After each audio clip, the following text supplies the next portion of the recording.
AI and deepfakes and these things. So maybe that's actually part of that weird understanding of reality. What was your thesis about again? Can you just, did you have a title or what was the...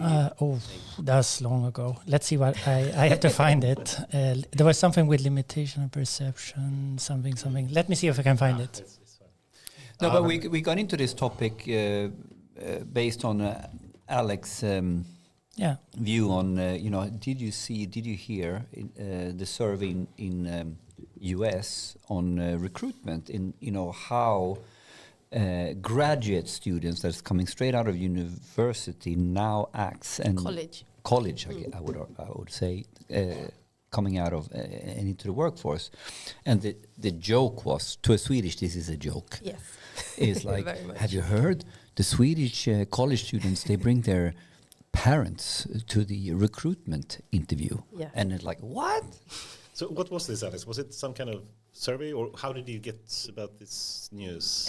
Well, it was actually a friend that sent it to me on Instagram. It was like a clip, where they make a mockery out of this, and I sort of snapped up on it, and I was like, is this true? And I started digging, and I found the survey and several articles about it. So I was like, okay, let's dive deeper down this rabbit hole. So I did. And for me, it's not only about sort of this kind of behavior. It was 1 in every 5 college graduate that actually brought their parent in sitting on the interview, not like being a support person outside of the room, but actually bring them in on the interview. So weird. It's very as a Swede, this is weird. It's weird. So, but I started thinking, so what does this have as an implication moving forward? Like, this is Gen X, which is the next generation of the workforce, bringing and onboarding them into organizations. What are the consequences looking at these individuals for each and every organization that are looking to employ younger professionals, basically?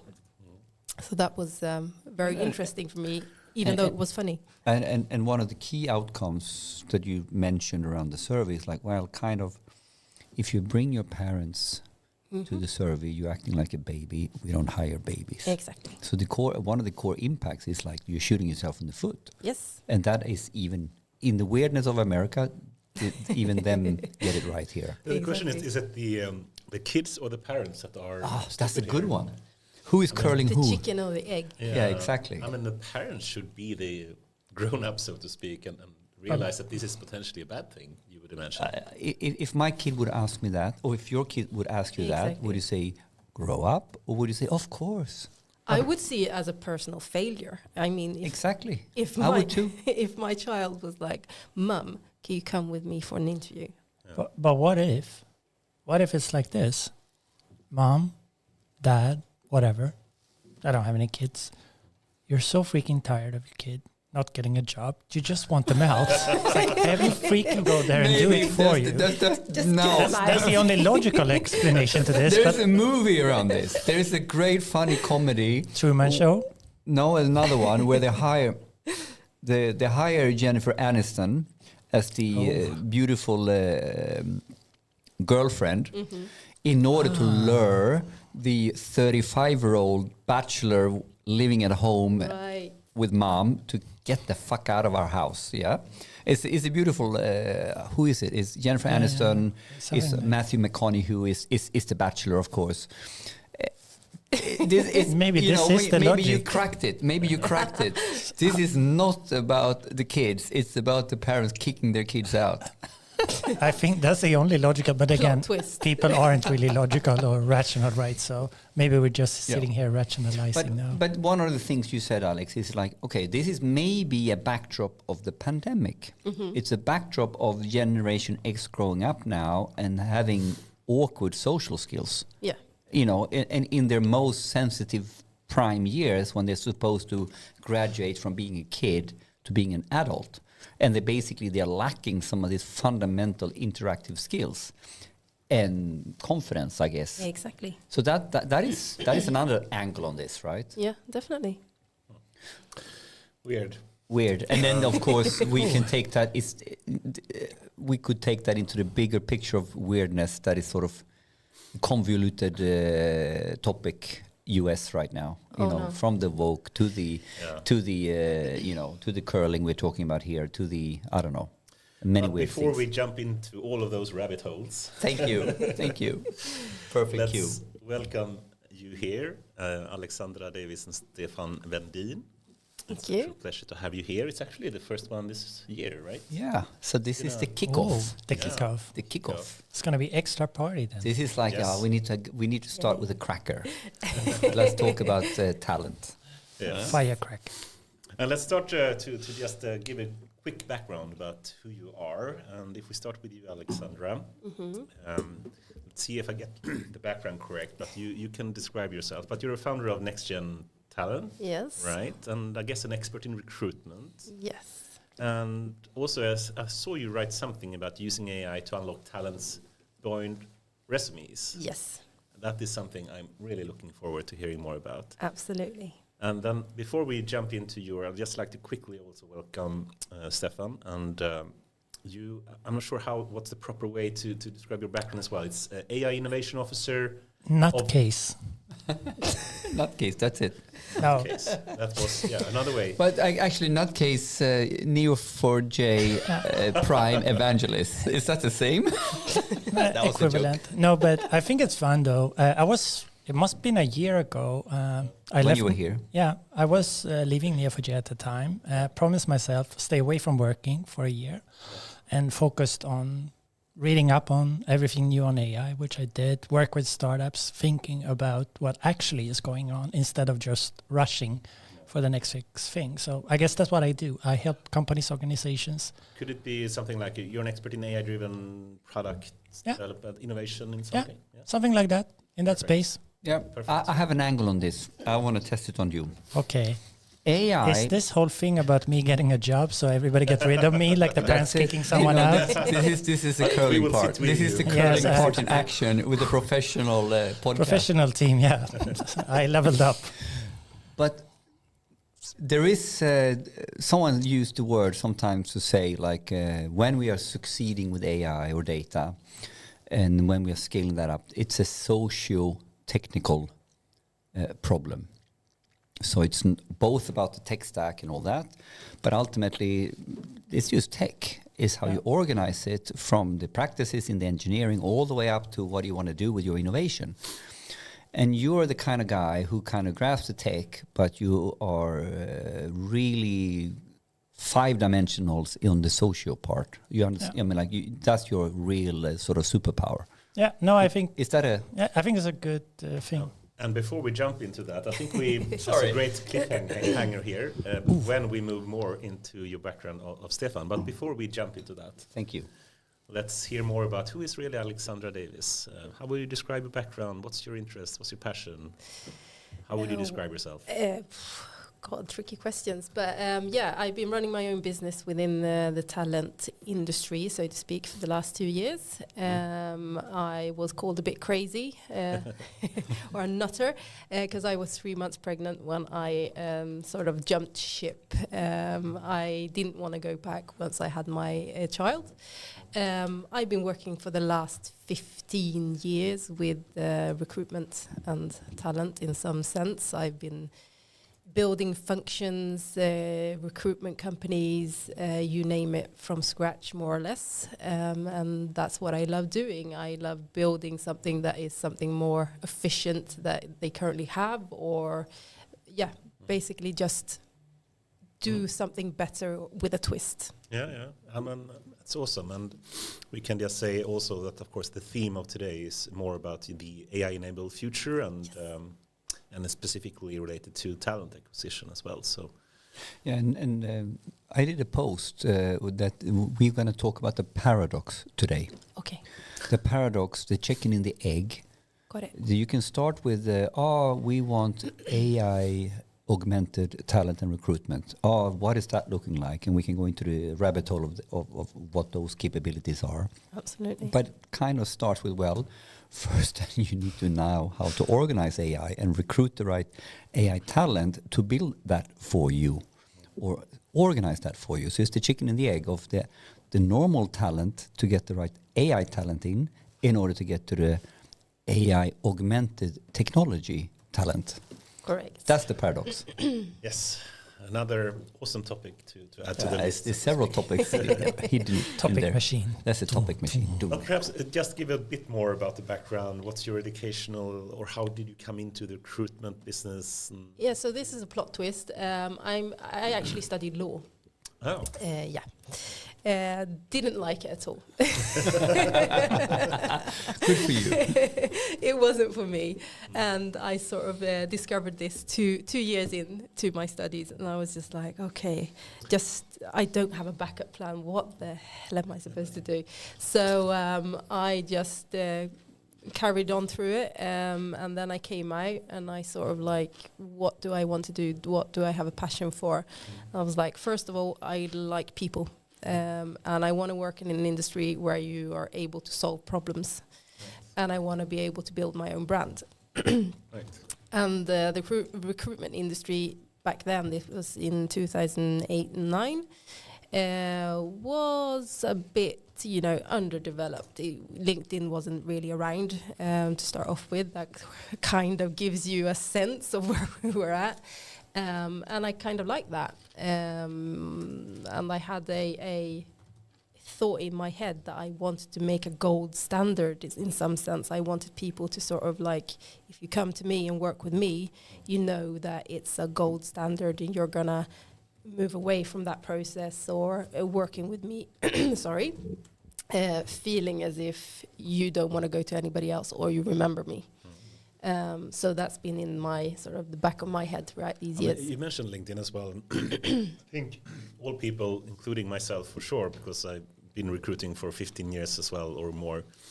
And it's always been surprising, I think, how poor the tooling is around recruitment. And even with LinkedIn, I mean, LinkedIn is great for many purposes, but it's surprising how poor the support for both the employee and the employer, I think, is.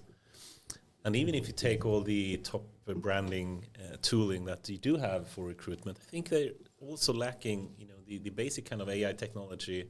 And I actually built some of my own because I was missing it at the time. And I think it's surprising how poor the tooling is still to this day. Would you agree? 100%. Awesome. So I add that as a topic later, tooling around recruitment. Tooling around recruitment, good. Yep. That's actually how we sort of, the banter that we went through the first time we met. I'm like, oh my God, he has so much knowledge that we could apply to this industry because... Tell us about that anecdote when you met and you had a banter around data and recruitment. And people. And what was the setting? I assume at the party with the boy? No. There was no party. It was actually... Party for two. Party for two. Oof, good tagline. Maybe that's a new podcast we can run. Goran, can you produce it for us? Party for two. Very good. No, it came out of actually LinkedIn. I don't know what I commented, but it was a common friend. I commented on something and then, but you should talk with... Alexandra. Yeah. And I was like, yeah, let's do it then. And then we booked the meeting, hit it off directly. And I think what I really appreciate with her is like super fast thinking, but also with the heart in the exact right place, understanding what is it that drives people, what is it that drives talent, what is it that's important. It's not the stack of keywords. It's not this crappy whatever BS that these systems or persons even focus very much on. The CV machinery. Exactly. That's another topic that we need to unpack and we need to kill the CV I had a topic about resumes in some way, both how to do it or how not to do it or something. And what is wrong with the CV type recruitment. Yeah. No, but I think we're just hitting it straight off. It felt like time was flying, as it does when you meet someone and really connect on the topic. And it's also a topic that I'm super passionate about. I wasn't really caring about it. I never applied for a single job. But then I started looking into this and I was like, this is literally catastrophical. This is way worse than other kids bringing people to interviews. This is like the worst untransformed area ever. This is worse than finance. This is worse than governments. This is worse than anything. HR is the last bastion of analog. It is. And it's also in a time when it's most needed. Yes. we talk about supercomputers and blah, blah, blah. But then it's like, you can't even freaking recruit the right people to run them. Exactly. No, you can't even find them. You don't even know how to find them. Every company needs it. And a way to do the matchmaking between the employer and employee, and it's the tooling around it and the best practices is really bad. But and to put this in a fun context, this whole theme. I stole a very simple 10-20-70 rule from Boston Consulting Group, and I think we even talked about it with Christopher Ågren when he was here from Tira Division X, and there is a quote, and I've used that at conferences where I was pushing my ideas to HR people, where I basically went up on stage and say, do you realize for the AI revolution, the HR department is more important than the IT department? You know, as a provocative quote. And the 10-20-70 rule is that to succeed with AI is 10% about getting the algorithm right, 20% about getting the data and the whole product stack right, and 70% around getting the organization, practices, people, and talent right. So it's a people problem and ways of working problem over a technology stack problem and an algorithm problem. And this was then like a famous storytelling approach of BCG. And I stole it and used that in an HR analytics conference. And I think that is really telling what we're talking about right now, that how will we ever succeed with the AI and be on the right side of the AI divide and all that if we don't even know how to get the right people in the right way?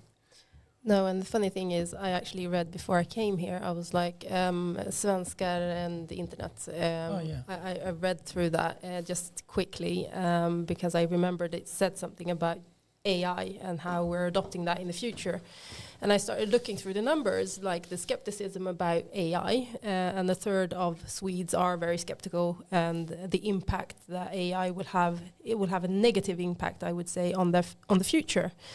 And when they broke it down into, I'm going to talk about gender here because it's very relevant, because HR is a department which is predominantly female, and the females were more skeptical towards AI than the male respondents were. So imagine then people within HR departments being skeptical about using AI. Well, no wonder we're at where we're at today. It's like it's data backing what we're all feeling and sensing. Interesting. But it reminded me slightly of a topic not related to HR, but this whole idea that these people that would benefit the most from adapting it is also the person that will lose the most. Meaning, if you look back on communication in the early days of social media, the one on agencies that would benefit the most for learning how to use data in their marketing, they would benefit the most from it, right? The creative director, etc., the one that was sitting there in the corner office. However, that person would then have to give up on the corner office. You're not the owner of what's good. And I think actually this is equivalently true for this. You are not the owner of that anymore. If you have a system that's doing it, who are they then? Who would they be? So you think this is part of the core root challenges here that we need to address correctly? No, I'm started thinking maybe this resistance or this kind of tröghet. Yeah, kind of skepticism, kind of, it's not really moving. Inertia. It doesn't really happen. And maybe this is because of this, because they actually have the most to lose on this. And what do you mean lose in terms of corner office, in terms of I mean, being power, replaced. Being replaced? I mean, if you're sitting there collecting CVs, scanning keywords, doing these things, and I don't know, it's not like it's hard to replace or build that. I mean, it's but how much is... Even Anders said, I built some of my own. But for me, this is a huge difference in if that's HR compared to what is truly people and talent management, which is, in my opinion, something completely different. So if they have sort of backed into that administrative corner, the way out of that is, of course, to retake the seat at the C-level table around talent management, which is then super complex and super interesting. Yeah. So I mean, like, so they're not playing the before game. we jumping into any more rabbit holes, Yeah, we that's need it. to do an introduction as well Damn it, rabbit. of Stefan Wendin. So please, who is Stefan Wendin? How would you describe your background? And I'm looking forward to hearing this. I don't, stakes He are high. can't do it. He can't. I can't do it. That's the thing. Can somebody else do it for me? No, but I think for me, my biggest thing during my entire career has been kind of running in between technology and the business side or the people side. For me, technology alone is just technology. It's fun for me to build, play, and do these things. So in my early days when we're producing music, we have a classical memory of when I helped producing Latin Kings, a Swedish kind of hip-hop band early on. Half of the time I wanted to show them my new innovation that I built, which was an organ of vacuum cleaners. They weren't impressed by it, and neither should I have been. But that's also figuring out like my nerdiness on these things, right? But then I learned like, it needs to sort out some problem for someone. It needs right? to have usefulness and value. Exactly, not just building shit Not- for building shit. Vacuum cleaner organ. Ooh, this is Shinduku. Yeah. Have you heard about Shinduku? No, tell me more about it. He's gonna freak out now. This introduction is going. It's fucked. The It's rail. already screwed. Shinduku is unuseful inventions, and this is a big thing in This I've heard. Japan. Yeah. So if you Google Shinduku, you get all the craziest Yeah. inventions that obviously is completely useless. I saw one really good. It was a walking tomato feeder. As you walked, it feed you tomatoes. It's like a pretty awesome thing if you like Pretty awesome tomatoes. if this is Shinduku. If that's your thing, All go right, build it. sorry, Anders. No, Sorry, but Anders. I think coming back to the introduction, then I learned early Bring on. it back. Bring it back. Hold it in. Come here. What wasn't in this Coke that you gave me? No, Coke. And we have to do a break here. No, please. No, but I think I learned early on, like, it needs to be applied. It needs to solve something, right? And I think that's what I spend majority of my time doing, understanding how I could use technology to solve things for people. And then doing so, I learned that every single freaking one of us are super lazy. So if I can solve it easier and faster and give you more value, you're going to give me money or something of value that I can then exchange for money. Meaning that, there was kind of a aha moment here. Because early on, every single recruiter, talent partners told me, Stefan, you need to either stay in the technology lane or you have to go in the business strategy lane. You cannot be in both. It is very confusing. For them. For them, and because it didn't fit the box, right? It didn't fit the table. Which table should I store you in? But this is another parker on the list, Anders, because This list is like... now we're getting to the point where the old school fitting him into boxes is Yes. completely one of the bigger problems. Data For the structure actually matters. For the It future of dictates how we AI, think. this is to think like that when you recruit is problematic. Or even if you have those boxes and now you're trying to recruit, they won't tell you the answers what you need. I mean, But let's park that. Let's Yeah, park okay. that, Anders. Sorry, don't. I can't even summarize it. I don't even know what to... Okay, yeah, sure. Yeah. Okay. Right.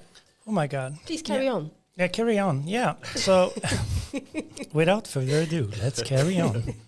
Back from the break. So what I really do is figuring out how to use things, right? But also equally figuring out what happens to us when we use things. So I build technology for people to use to solve problem, but that in turn changing the way we act. And I think on this topic, for example, the kind of ChatGPT madness of writing, right? We all seen it in the realm of blah, blah, blah, blah, blah, blah. This is the classical opening, knowing that, here comes the content from GPT. But I think equally so, that is now, we can totally see that, but I'm pretty sure we will start also acting, maybe not on that cheesy line, but we will pick up on these things because we are pattern machines as humans, right? We mimic what we see around us, and if that's what we see, we do If so. I still would try to put you in a box, which He had enough now. Red lamp. No, I'm just trying to find a way to categorize you, to tag you, to put it in I don't know. No, but is it more into change management, you would say? Is it more into business innovation, product innovation? Make it understandable. Oh, God. So, very simply, I solve problems using technology, making money for people. Making money, solve problems. At the end, that's what I do, right? I take things, I say, but this, with this, solve this. In the aggregate, it solved this. Yeah. And in the aggregate of that, it creates a new product. So equally on the kind of frog or kind of, ground level, but equally confident going on the 10,000 feet or whatever. Awesome. So I think my greatest skill is actually that kind of untangling of spaghetti then, if one would say. I think it's awesome that we actually can my role is untangling spaghetti guy. I think it's awesome to have these people that actually do connect different areas, and I think you are a perfect example of that. So, and the challenge with the guys who is connecting things is that it's hard to put them in the different boxes that is connecting. Yeah. So it's the connector. Yeah. You're a connector. Oh yeah, very good. Actually, that's when I did one of those personality craps. That has come up, connector. You've done one. Yeah, because I hate them, and then I need to do them before so I can see what I hate. But it's then if we put you down as the connector, yes, your time at Neo4j is perfect. Yeah, connecting the dots. Connecting the dots. That's a meta kind it's of thing. It's a meta view awesome. Why you should work in a company. Connecting dots. Yeah. So he's the. What do you use Neo4j for? He's the human incarnation. It's a spider in the web. No, but I think... But it's a good one. Because it's a good one. And the core connecting nodes is technology and problems of business. And people. And people. Yeah. Cool. Should we move to a serious topic? I love how you also introduced a serious topic. I'm really up for a serious one. What do you say, Alex? Yeah, go on. Okay. We'll take it and so as you can see, we are just making lists here. Hej och välkommen till listmaskinen. Okay, but thinking about recruitment, and you've both been in the field, you for 15 years, and I guess you even more, Stefan. If you were to try to just characterize a bit, what has happened in the last 15, 20 years in recruitment, can you see some kind of trends? Can you see some kind of evolution, some kind of change that happened over the last decades? Anyone that wants to start? I don't know. I can start in the last year, but I never applied for a job really, so it's very hard for me to, because I wouldn't fit the box. So but it's I think just it's Alex's question, because I think it would be because you were sort of reflecting on when you started with no LinkedIn. Yeah.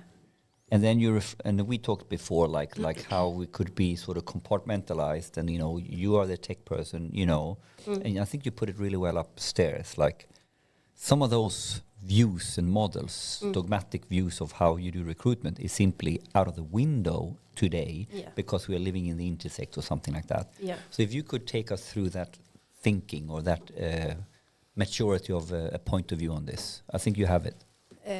I mean, looking at this, there's nothing that's really changed, which I find really interesting throughout these years. That's an observation in itself, right? So what do you say? The way the industry works?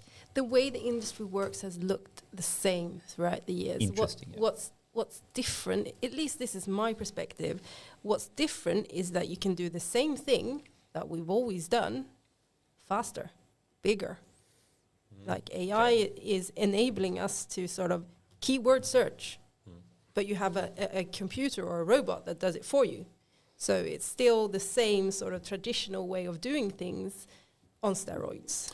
So it's a kind of lift and shift moment here where we have the same kind of processes that we had in the past. It's just doing them a bit more efficiently using technology. And here we have an internal joke. It's the digitization versus digitalization. So we have an analog way of doing things that we've always done that we put on steroids. So data and AI sugar coated the analog process. And in reality now, is that the right process when we are now moving into where we are today? Exactly. Is that a summary? Yes, I would say so. I think it's a very good summary. Yeah, and I mean, we talked about this as well. So how do we solve the problem? And I think it's got to do with actually educating people what you're supposed to be doing with all of these tools, because we're still, I'm not saying that we're manually going through CVs like I did way back when, but today there's still like a AI doing it for you, but what they do is The analog way. They're mimicking the analog way faster in that scale. Exactly. So I don't really know. I guess that's one of the core parts of the recruitment process, that you still have the resumes and you still have it to this day, and it's not really that different in terms of how you submit. No. Yeah. And then you say that you have predictive validity by having all of these psychometric tests or GMA testing and stuff like that. And don't get me started on that. That's for the list. That's for the list. Yes, add that to the list. Because those valuation methods today, they're a bit outdated, or I would say very suggestive. Are you speaking psychometric testing? Yes. Okay. But add it to the list. So we add have it that. to the list. Yes, perfect. But I think also tapping into what you were thinking and change and the frequency of things, right? We're having more people faster, and the need for more advanced nuanced role is getting greater. So one of the problem here is, I think we're still stuck, or a lot of these, I mean, take whatever they called, like Workday, success factors, whatever, SAPs and whoever built these, but they can't even manage to parse a freaking CSV file. I tried actually with one. I tried to figure out what is the actual format for this crap to be able to read it. It wasn't CSV. It wasn't a single format. Nothing could make it read it, which is like, how can you even build a system that is this bad? How can't you even 2024 figuring out how to OCR a document? Even if it's even a comma separated file. This is the way we integrate in resumes in some way, or have some way to, in a digital way, integrate these systems. I mean, you still have systems that actually apply via LinkedIn. And then when you do that, they ask you for, fill it in now. Can you fill in your CV? And it's just really? Yeah. I just don't get it. It's beyond me. But let's unpack. Let's stay a little bit in the problem discovery phase now. Okay. Yes. Because I think let me be provocative. Why is this a problem? Because there are technological problems that they are simply working with stupid protocols and standards that we could have moved away from, that made the data of the CV much more relatable in machine readable, so to speak. This is one problem. This is just poor technology. Yeah. But if we're digging into the core problem of, is it a problem that we have the old way of thinking about recruitment and then putting it on steroids? What is wrong with the underlying recruitment process the way or is it something wrong with it? Maybe it's perfect. A little bit like you said, maybe it's perfect. Are you drunk? No. Not yet. Provocatively, you tell me why it's not perfect. Yeah. No, but I think the problem here is thousandfold, right? So I think that we cannot separate the technology from the actual problem because they're intertwined.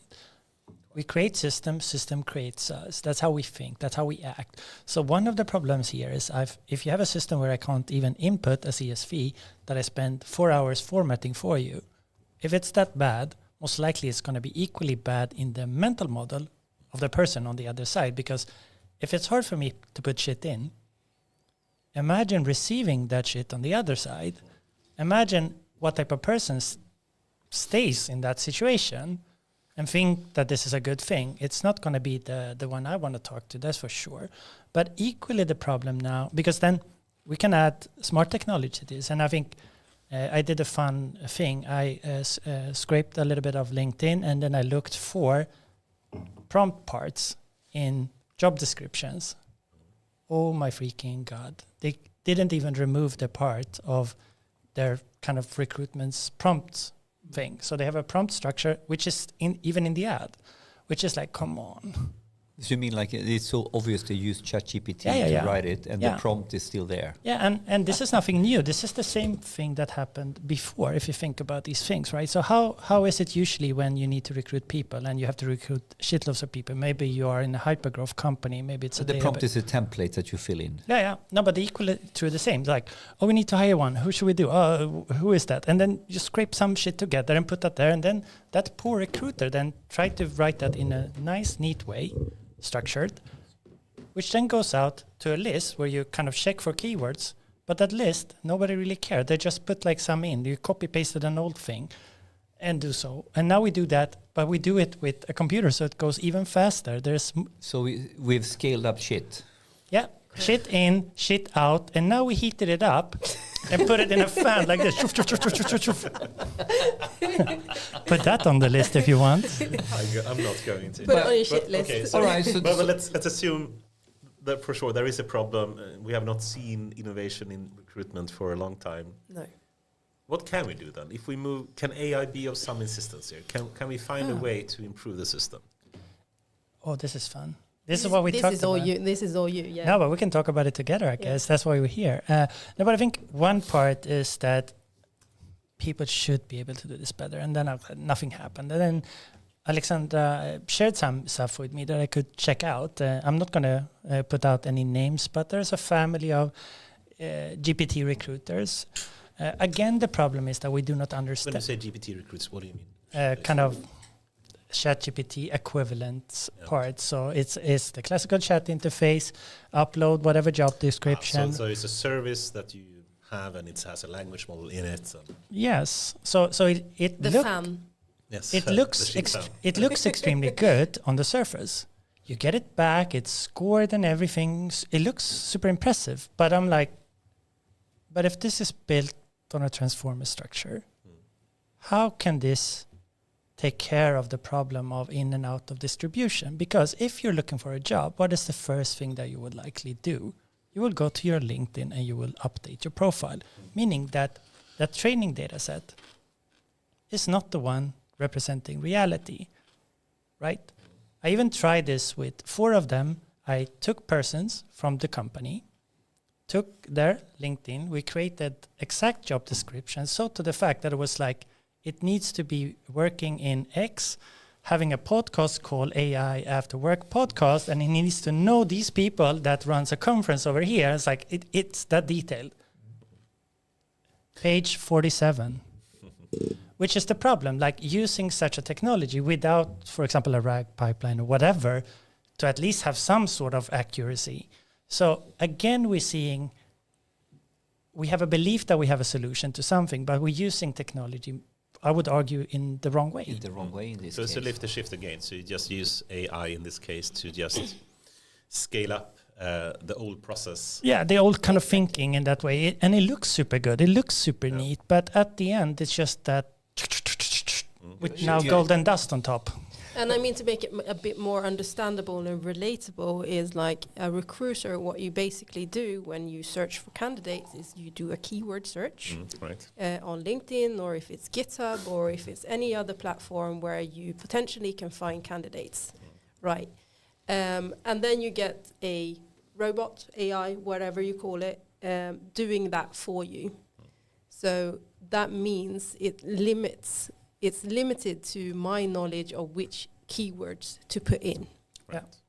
That's the crucial part in all of this. And that's how the recruitment industry has been looking for the last 15 years. So the recruitment industry actually boils down to a large degree to this fundamental dogmatic mechanism. Yes. And why is that a problem? Because you said it, because it's puts all the effort on this keyword search on the most junior job in the whole firm. Yeah. Because the person who gets puts on this job is like, that's like, okay, you're not recruited yet. You need to do the garbage shit. You will be the keyword person, and you will do this. And regardless if you use a computer or not, it's the least experienced person putting in the keywords. Yeah. That is sort of hardcore. That could be a problem as well, but due to the fact that we don't know anything else, people are like, hooray, I can do my job much faster, I can get more results, and I can give this to my hiring manager, and they will have 10 CVs instead of waiting 2 weeks or 2 months for me to find something. I can find something in a day. Yeah, so instead of going for effectiveness, we are going for efficiency without thinking about, are we solving the right problem? Exactly. Yeah. And I think we actually think we solved the right problem. I think that's where the problem lies. Instead of looking upon how would you think, if you think about every single one of us knows, if I say a talented person within X, you will think of a person, right? It's very simple. We know this as humans. if we start unpacking, what is the foundation of that knowledge? Why did I come to that conclusion? It's going to be a super tight network of different things. It will be the persons, the role over time. It will be the influence, how they talk, how they write, how they think, what they have built. Their all friends, of these, their community. their friends. To quote the classical study with Dr. Fowler, like all data about your friends is more predictive than any of the data about you, which is one of my favorite studies. I think it's actually 1.7 steps out, so not really 2 persons, but I can't cut you in half. And it says 1.5 person out. If I look at that data, I get more about you than you would ever. Yeah, which is kind of bizarre, and that's also how I guess we ended up here, because that's how you connect with people. But if we think of this, a system would rather benefit from lots of weak signals, pretty much how I would solve, for example, a fraud investigation for a bank working at my time at Neo. So it's going to be very easy to find the highly 100% fraudulent ones, right? Yep. This is the very bad criminal. These are the lazy, stupid criminals. Me using your social security number, obviously fraud. You cannot have 2 of them. But instead thinking of this person shows up very close to bad activity several times, not necessarily doing anything, but it keeps showing up. This is the compounding effects of weak signals that you're looking at. That's what I'm thinking, and I think we could do the same with talent. But what are you thinking, Anders? Now I'm thinking about the lovely quote that you had, that people around you is more predictive than the data you actually have about yourself. And to me, when I think about that, given that I worked at Spotify before as well, I'm thinking directly about song recommendations. Yeah. When you take a song recommendation, the normal approach you take is collaborative filtering, which doesn't look at all at the song itself. It doesn't look at the content. It doesn't look at the artist. It doesn't look at the title of the song. The only thing it looks at is what other people similar to yourself has listened to this song. So that's the collaborative filtering part. And I'm kind of thinking, why doesn't we have more of these kind of recommender systems for recruitment purposes? They think they do. That's the problem. Yeah. By these rankings and stuff that's going on. But I haven't seen any. But the interesting part then is like you need to unpack it, and you need to think about different techniques, and you need to really think about solving the real problem. Yeah. And then you need to really unlearn to relearn around the topic. You need to go down to first principles, to quote Elon Musk. Got it in there. First time this year. Oh no. Not the last time. The Elon count. Should have drawn it down here. Yes. One. That's it. No, but I think there are, as you say, so many old type of techniques that they still use to find people. And I guess if we try to break it down to a couple of problems, since recruitment is actually a very super important one for myself personally, and I've been thinking a bit about it. But for one, it's the matching problem, right? You have a job ad and you have people, and you need to match them and find, is this the person that is related to this job or not? So it's a matching problem. It's like a Tinder problem, but between the employee and employer. And then the second problem is really the quality problem. Given that you have a set of potential candidates, how can you rank them in some way? And then you have a lot of things to do there, and you have interview techniques or other ways to do that. But at least these two, I think, are two core issues. Like, for one, match it, and secondly, rank it. Would you say these are at least two of the major problems that we need to find or solve somehow? Yeah, I think so. I mean, the matching part for me is where we need to start. Because given the situation today, we don't know which roles are going to be out there that are needed for an organization like in 2 years' time or so. And that's the big issue with all of this as well. How do you predict future capabilities in a role that doesn't exist? Right. And that's where this predictive validity can come in and actually give you some kind of insights as to this person, regardless, or given their competencies today, regardless, they probably perform well in whatever. So the matching problem is a massive one, because it's about matching in the short term, medium, and long term. Yes. And this is and then of course, basic CV recruitment on keywords. We should. We joked about it. Oh, you need to recruit on attitude or talent. What the hell that is? But this is the core problem. How do you? So how do you go about that thinking then? How do you think about that even today? Because you need to solve this today. Yeah. The matching problem. Yeah.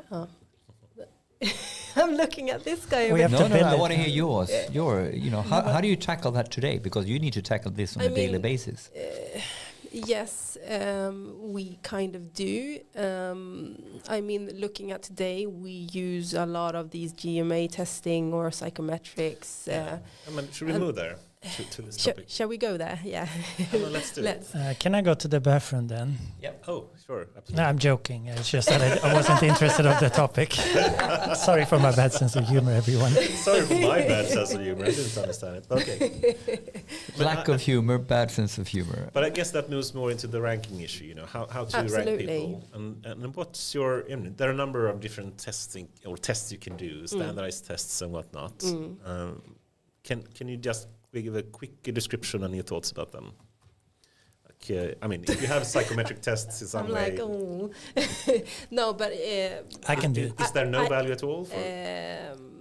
Okay, I can tell you about my experience and why I have a sort of negative feeling or thought about them. Throughout my years doing all of these psychometric testing, there are predominantly three things that pop out. The first one is a lot of people feel as if, I thought you were looking for these characteristics, so I replied these. I went into a role and tried to imagine which box I should. And that's problem number one. Problem number two is basically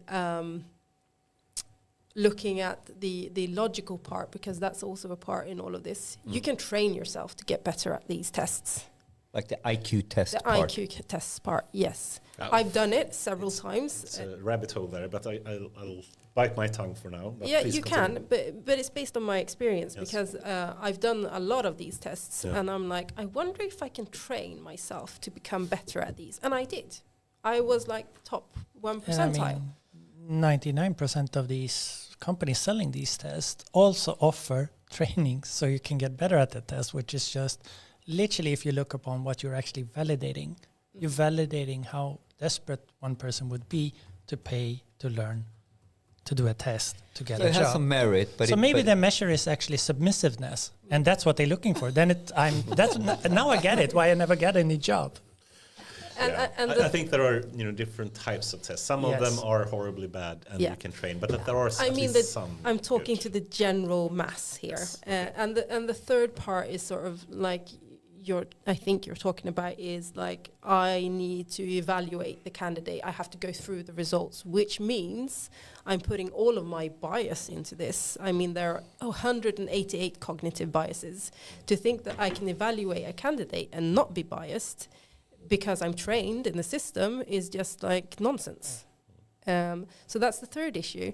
And then there's a couple of other issues as well. But we can start with those three. But and of course, these approaches has evolved over time. Yes. Because we couldn't find better ways in a practical way to do matching, right? Mm-hmm. So it's like pest eller cholera, also a little bit like, because not doing any matching at all or doing something even more stupid.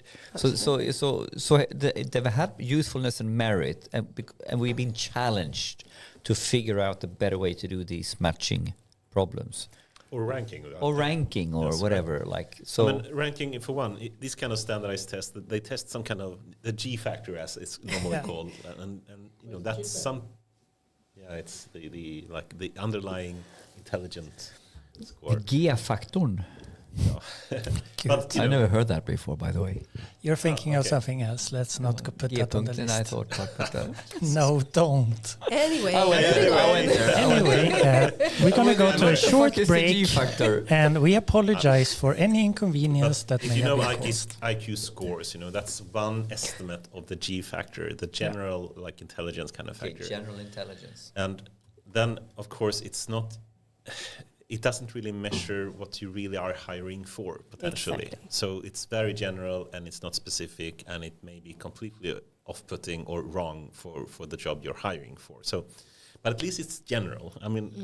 that could be some base, but then you can have other stuff you can do. You can do interviews. You can have them having like home exams or homeworks that they have to do, or you can do this kind of standing in the board and doing live kind of testing. What are the best way then? If psychometric test is not good, how should people rank people? Over to you. How should people rank people? Because we've been discussing this, and I haven't yet seen a good way to do this on the general mass, because you tend to want to do these tests when it comes to large scale recruitments, right? Or you do in general, like for the final candidates or whichever stage of the process. And it's not tailor-made for the position, just like you said. And I haven't found another way of doing this, and that's actually where we started talking about this as well. Because there needs to be another way. Yeah, and I think it needs to be a very easy to do thing. I mean, I remember we spoke so much, in saying, okay, you have 1 week to do this kind of home exam thing, and you have to submit it in 1 week, and then we will review it. But it was very biased. Some people have kids at home, they have so much to do at home. And others are completely free and have all the weekends, and perhaps even are not working at all. At the time, and they have so much more time than other people have, so it's not really a fair comparison then. No. So I guess what you want to have is some kind of way to measure. Yeah. I mean, it's hard to say, but you need to measure people still, right? Yeah, of course you do. But you need to have it in a way that takes as little time and effort as possible, but gives as high value as possible. And what that is, I have no idea. But no, that's why we're here. Yeah, but maybe it's also about understanding or coming to sense with the fact that you're just insecure, and that's why you're measuring. Because you don't. But you need to rank them still, right? I don't know. If I would like to choose who to hire. Otherwise? No, but it depends a little bit. And I think if you were to hire on something that you know about, you would immediately know if a person would work. Like if you hire from someone, if I take some experience from Spotify, we have 2,000 applications. Yeah. We are going to hire 10 of them. Yeah. What do you do? But that's one problem, right? And then you have for those tests really works. In the screening out, give me 50, and then I will do the other one. Then I would argue they might work, right? There are even scientific studies proving that they actually are good for that job, not for the end between two persons.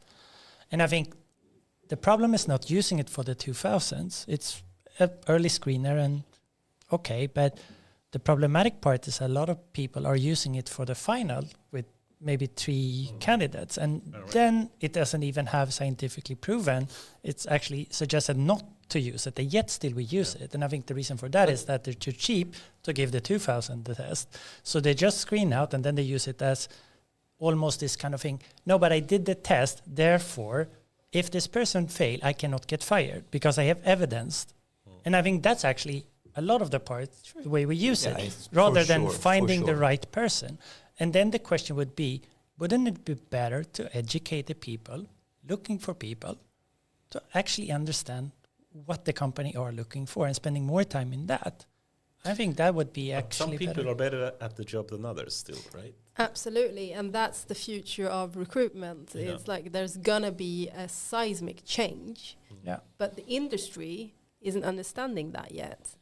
That the shift from what recruiters do today is not going to look the same in a couple of years. And what's going to be? This is the $1 million question here. This is the unicorn question. Yes. The $10,000 question. No, I mean, there's only, as far as I can see it, I think that we're going to shift towards, you need people within talent that knows data and knows how to handle AI predominantly and understands it. So people within HR and TA, they need to upskill themselves, because I think a part of the problem in all of this also is the fact that HR tends to, or TA, I say TA and HR they belong together because usually talent acquisition is a part of HR. The underlying problem is like, you're supposed to upskill entire organizations and focus on that. What about HR? When are they upskilled? And when do you actually prioritize upskilling and reskilling them? Because if I follow you right now, they're forgotten. No, because if you're upskilling the domain competence in capabilities of data and AI, they will reinvent themselves based on their new know-how around AI, and they will have a more balanced understanding of how the data of the psychometric tests is working and not working, versus the Fowler example that I think is there are other methods that you could do in order to build a more sharp matching. Absolutely. But what you're saying now, then it starts with data literacy or AI literacy in order to figure out how to innovate. Yes, and that's forgotten. But I guess we can have an analogy to education in this case, and how people actually do homeworks these days in an AI-based future where everyone has access to. Fun. It is. Because it really changed how people can do homeworks, I guess, in some case. And I guess the same can be argued for how you do your job in the future. Absolutely. Definitely. So the people then that potentially have access to AI can, if they do know how to use that, they can do their job so much better than people that cannot. Yep. Yeah, and I mean, we tried with Copilot with the big consultancy with 20K people. First 2 weeks, we have a 60 to 65% uplift in productivity, which is literally like... Mind-boggling. No, it's like... What happened? I look at the data over and over, and then the quality is there. The fact that they just don't have, and this is a very kind of old traditional SQL heavy, so it's a lot of scripts that write codes. So a lot of those long list of codes, right? So the fact that they didn't even have to type it actually was the majority of this. Now they can focus on the quality of it instead. They can focus on the logic instead of the coding of lines. And I think this is so interesting, and I think that's what's going to really change to that topic. I actually did a test on this on the topic of learning with Hyper Island.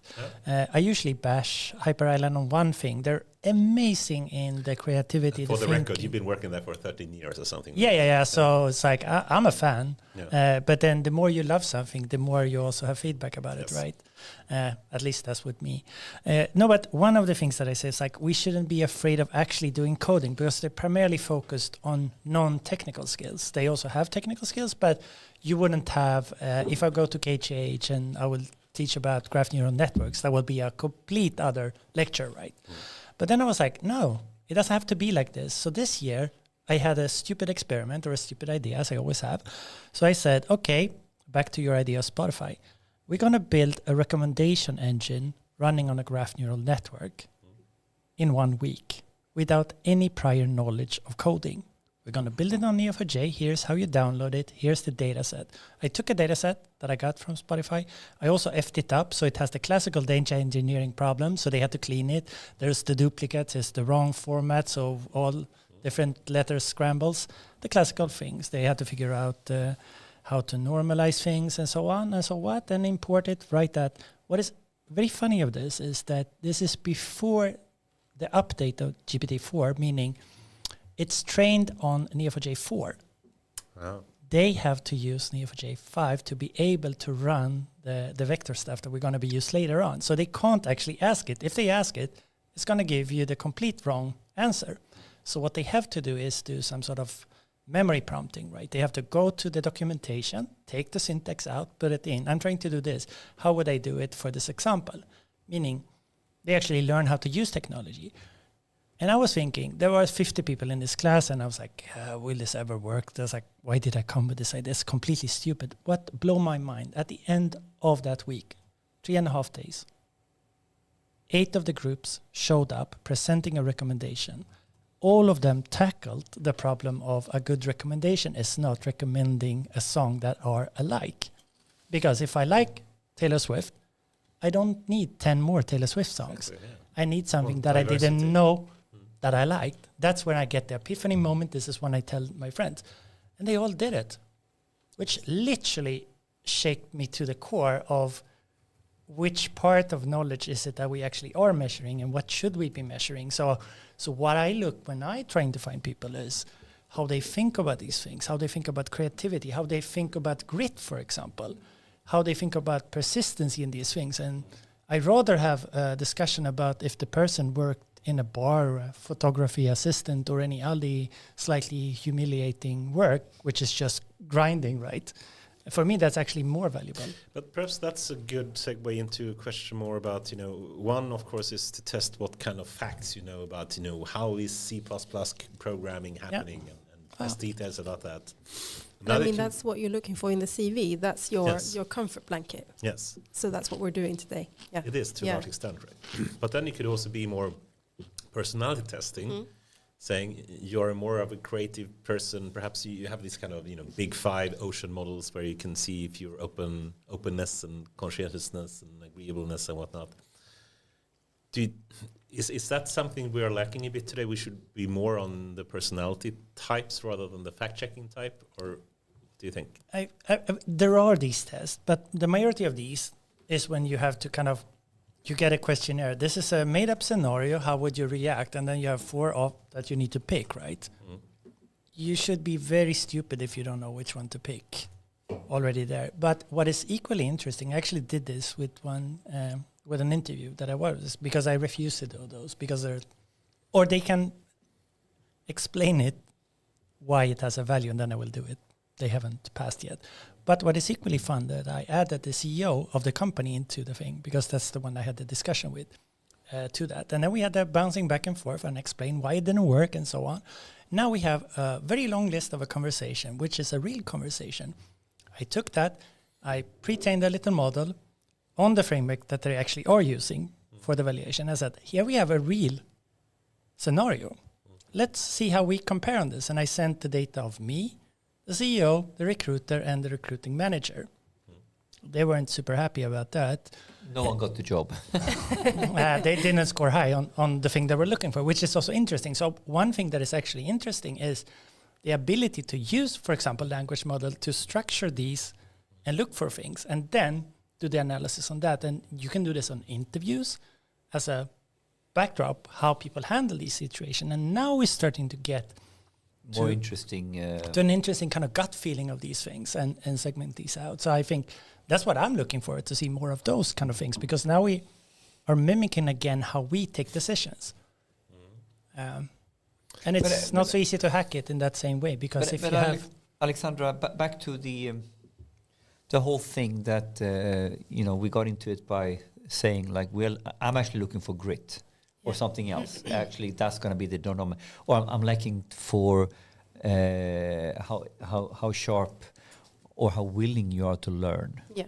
So one hypothesis, we are going away from the economies of scale to the economies of learning, right? Fundamental adaptability is the number one game. The way we get efficiency is that we constantly adapt things. Yeah. Then the CV is completely irrelevant, because that CV will be updated every 2 years. So it's our skill rate or adaptability to change that I want to measure.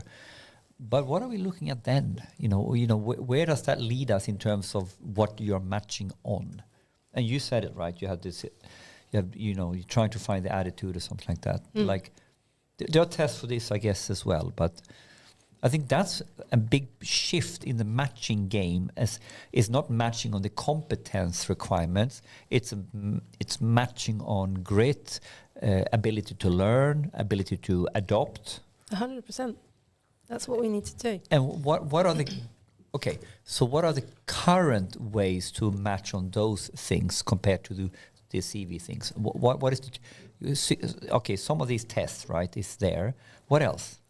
What do we use in reality? Perhaps we can get back to that shortly, and because in some way you need to also know that the person has skill in some kind of job, but then it's more the balance between personality, general intelligence, and knowledge is something that is a bit hard to figure out. But perhaps, Goran, we should have a middle break here. Yeah. Is it dancing time? It's time for AI News. It's dancing time. Brought to you by AIAW Podcast. So we have added this kind of section in the middle of the podcast where we just have a short break speaking about some personal favorites, news items that happened in the last couple of weeks. And each of one of us can choose to bring up a topic if you have any. If you don't, feel free to ignore. But if you have, try to summarize it in 3-4 minutes if you can. Anyone that wants to go first? Holy crap, I can go. Yes, Let's awesome, go. Stefan. Let's Super go. excited. No, I just came back from South Korea and I met with a lot of really interesting people. Yeah. Primarily two things. One in the ability to train models on visual input, video and such, which is super cool. But one thing that really blowed my mind is the small language models. Yeah, awesome. Alla vet det already. Oh my, I never tried it and I couldn't believe it. This is like the equivalent of me connecting to internet. I was shocked. I downloaded it. I can't get it to run here in Europe, but I run it in Korea for like a couple of weeks. I downloaded it. It just helped me with my writing, like real time on anything within my operating Remember system. the name of it? It's from the Upstage team, a little one. So the as same one that write-up. build solar model. And So the idea with a small transformer is actually I can put it inside my laptop and I Yeah. can run it in real time. it and- runs all the time, and whenever you write something, it's there. In real time, more or less. Yeah. And Well, this is for me how it should work. No, This but- flipping back and forth. No, but I didn't want to believe it. I had to even go turn off my Wi-Fi, even check that it didn't sneak out on my Wi-Fi in some weird way. It's like I didn't want to believe it because it was so magical. It was insane. Was it like auto-completing or was it really like writing? So I started to, I used it in different ways, but the classical kind of, you start writing something and then that little icon come up and then poof. And then you have like formal, informal, you can like auto-prompt it in some way, shorter, longer, use emojis, use not emojis, meaning that it takes whatever you write and then give you a suggestion how you can actually write it better. Of the existing text so far. Of the text that I started to write. So it has a little bit of an input, and on that input, it's like auto-completed-ish and styled it up into formal, informal, and these kind of things. So think of to like Grammarly, Yeah, right. but real time in everything, everywhere. And I'm like, I don't know. You know, I've wrote in my kind of predictions for 2024 about small models and how excited I did was. as well, actually. So it's- And then I was like trying it, and I was like, I couldn't even predict how excited I was. Sorry, I just like get all like a kid here. The organ is gonna come back. Vacuum organ. I think that's one of the big trends for 2024, that we will have more efficient models, and Yeah. that is going to democratize, if you can abuse that word a bit, to basically have any person. And this is all that Gemini use did the LLMs in storyline the with the huge, the normal and the small. Yeah, the nano one. I think it's The called. nano one, Yeah. they call it. No, but and also I But it run it makes on my sense, right? old It makes MacBook. sense. Yeah, I run it on my old M1 MacBook. So it's not of the super new ones. It's not. I mean, this is several years. I don't even know how old it is, but it worked like a charm. And I'm meaning that's gonna be in every single thing, Yeah. more or It wants less. to be everywhere. So all of a sudden now you get to embed a language model inside a product of some Yeah. kind. Equally as big as internet, I would argue. And I think now it's Equally, much more.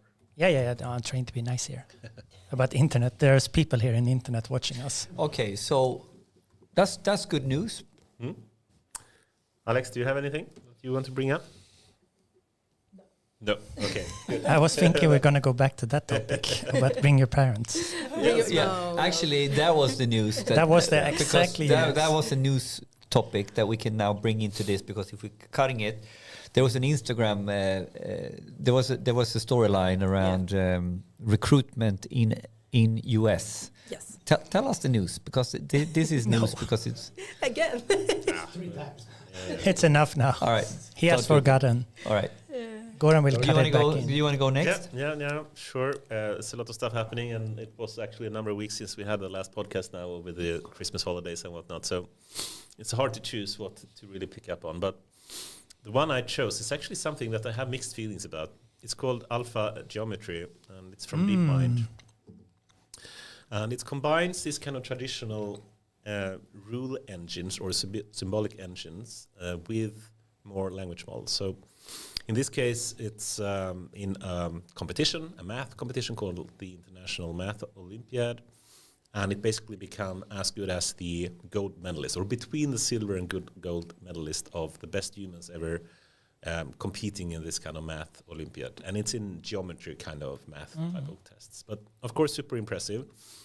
What's new really in this one is it's not really the combination of having both rules or symbolic systems combined with neural network kind of solutions. That's been done a lot in this kind of hybrid system. But what's new is they use language models to do the creative part. So when they describe a bit what humans do is, okay, they can, use deductive rules to try to see how can I prove that this kind of geometry has X and Y property, and that they know the rules. The problem is that the thing that humans are really good at is coming up with rabbits, as they call it. Yeah. So the rabbit is this kind of weird thing, what if we add this kind of variable to the equation? And it comes from nothing. I mean, it doesn't really make sense. So you just have some kind of creative inspiration of what happens if we do this.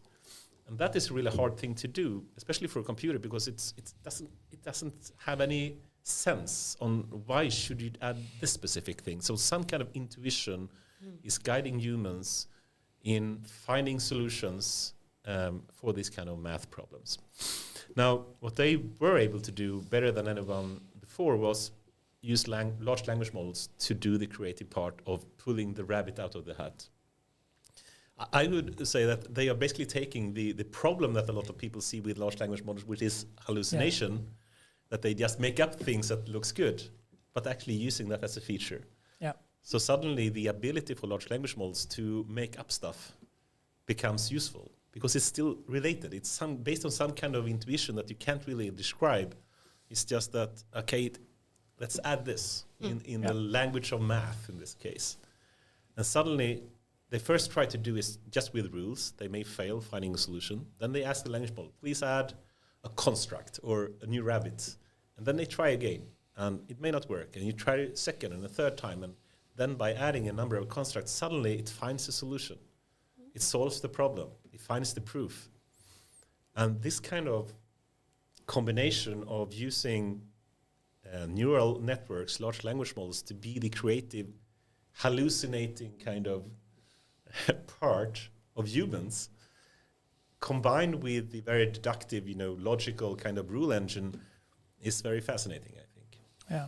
So this kind of creative part of being able to come up with strange things that you don't really have a reason for, intuition in some way, and you can call it hallucination if you want, is turning out to be really useful. And what is the usefulness? Is it creating new ideas on this, or why is this useful? I mean, they just use it to show that an AI model is as good as humans, more or less. But of course, in the future, creative thought. But I think in finding proofs for math problems. So okay. In the future, if you have another problem, let's say you want to solve one of the biggest problems of all, how you can combine quantum mechanics with relativity, we haven't been able to do so. But perhaps if we have a sufficiently intelligent AI system that can start to add constructs and rabbits, perhaps we will find a solution. Yeah, because the point is that you're not going to solve the new problem with old thought. So you need to be creative in some sense to combine things, to be creative. Is that? Yeah, I mean, I think to take humans are not logical. I would say that 90% of human thought. I heard someone else. I think it was my PhD supervisor said that 90% of the human kind of reasoning is abductive. Abductive meaning it's not deductive, saying, if something is certain from a logical point of view. Abductive means basically you haven't proven it's wrong. You just make an assumption. I think a car will fly into this room. Prove me wrong. Where I think God exists. Prove me wrong. It's abductive kind of reasoning. And this is really what they are doing in this model is abductive reasoning. It's not deductive. So they're combining abductive with deductive reasoning, and the marriage between the two makes it possible to find mathematical proofs in a way we've never seen before. So in a nutshell, abductive and deductive, or deductive, yeah. And this is one of the ways forward for next generation level mathematical problem solving, as an Finding example. problems with the physical world that we have, for the economical world we have, for but the medical those world complex we have, problems that you need to be you need to find new ways to think about how to solve them, because humans has not solved them yet. Yeah. Humans are too stupid to solve some problem. We need AI. I think it's also maybe the structure. I remember we talked about it last time I was here, because I just wrote a piece on creativity in that sense, and how I tried to formulate it into a differential equation. Meaning, if I can understand it, so I can write it as some sort of equation or formula, then I understand it on a scalable level. One of those I mentioned, an old thing that really blew my mind. There was this old kind of foldit. I don't know if you remember this. It's a protein folding game, fold.it. So it was for Super Nerd. This is before we have cloud computing, meaning that the biggest problem you have to solve if you have hard computing problem is where to compute on. Meaning we have local clusters on universities and these things. Some of us are nodding and having good memories or painful memories, maybe. But one thing that I found also interesting with this case is that, you can sign up for this if you have a university account. You get a protein folding sequence. They're trying to solve the HIV problem, right? The scientific community have tried for 10 years solving this, solved 35%. All of a sudden, you get this small package, they fold. Somebody has a stupid idea from another department, maybe in this case the mathematical department or some other sec. Why aren't you trying this? This is not how we do protein folding. We all know how it would sound, right? Need to be more creative. By the way, Alex, you had to leave at 1:30, right? Or what was it? No, go on. Okay. Otherwise, we need to focus a bit more before you have to leave on your kind of favorite No, topics. it's all right. Okay. Awesome. The list is long. Awesome. Henrik, please. I mean, I'm gonna go with the example topic I mentioned to you. I mean, and I'm completely out of depth here, but I want to talk about it. Completely out of depth. Yeah, because I'm moving into his territory. Okay, now I get it. I was like, what? So I stumbled upon a paper by Google Research. It came out, I think, Tuesday, January 23rd. So it's this week, and it's about the X-former. So sparse transformers for graphs. So this is a paper that sort of indicates and gives design patterns for architecture for how you build transformers that are more sparse. And what does that mean? It means sort of how do you work in the whole transformer in a way that you don't really need to light up the whole neural network sort of thing. So it's expanded graphs, and it's about being way more efficient with compute and with energy and everything like that in order to find the right result. So I think the theme here, which I think is a trend, is how do we build things more efficient, and what are we talking about when we say sparse transformers and stuff like this. So I'm going to lean a little bit into you, Anders, here now, but I think the trend here is a little bit interesting. We started with the Mixtral, mixed experts type. I want to read about it quickly. And I haven't read the article, so I'm reading right now. And I'm trying to don't be an expert. You don't need to be an expert. But I just find the interesting trend here. Yeah. We are trying to figure out how to not light up the whole neural network. Is the bottom line. Yeah, and when I haven't read the article, so I can't say anything smart about it. But I can at least give some kind of context, perhaps. And we know transformers have really transformed, pun intended, so much of the AI that we have, being able to use, sequences like words or even images in a way that we never seen before. So with the additional attention that they have in knowing what to focus on, they have really revolutionized how we can use AI. Now, to use it on sequences or images is one thing, but the most general kind of data structure you have is a graph in some way. A graph with nodes and vertices that you can connect to each other. And how can you use a transformer network then for graphs? That's a hard problem. When we sparse graphs, it basically means you have very few connections. In a social network, you have a few friends, but if you take 3 steps out of yourself, it's very few of the people that are connected to each other. So it's very sparse, and that becomes hard to represent. So they need to have a way to represent these kind of sparse networks and graphs in a good way. And I'm guessing, without having read the paper, that that's something that this can do. So the bottom line of the paper is that when you have a sparse network and you're trying to do exactly that, it's actually not that many nodes happening in reality. But because this transformer doesn't know that, he needs to go over the whole fucking Facebook before he can realize that, that was just fucking 3 nodes. And now with the former, they're trying to figure out to circumvent that. So basically not going through the whole Facebook graph in order to find something that was quite easy to find, because your network was in reality quite sparse. Yeah. Which is, if you think about it, lighting up every single person in Facebook in order to check, do you know Henrik? Rather than doing it in another way. It's about efficiency here. I think these kind of, the way I picked something out of my head competence-wise, but I think it's a trend.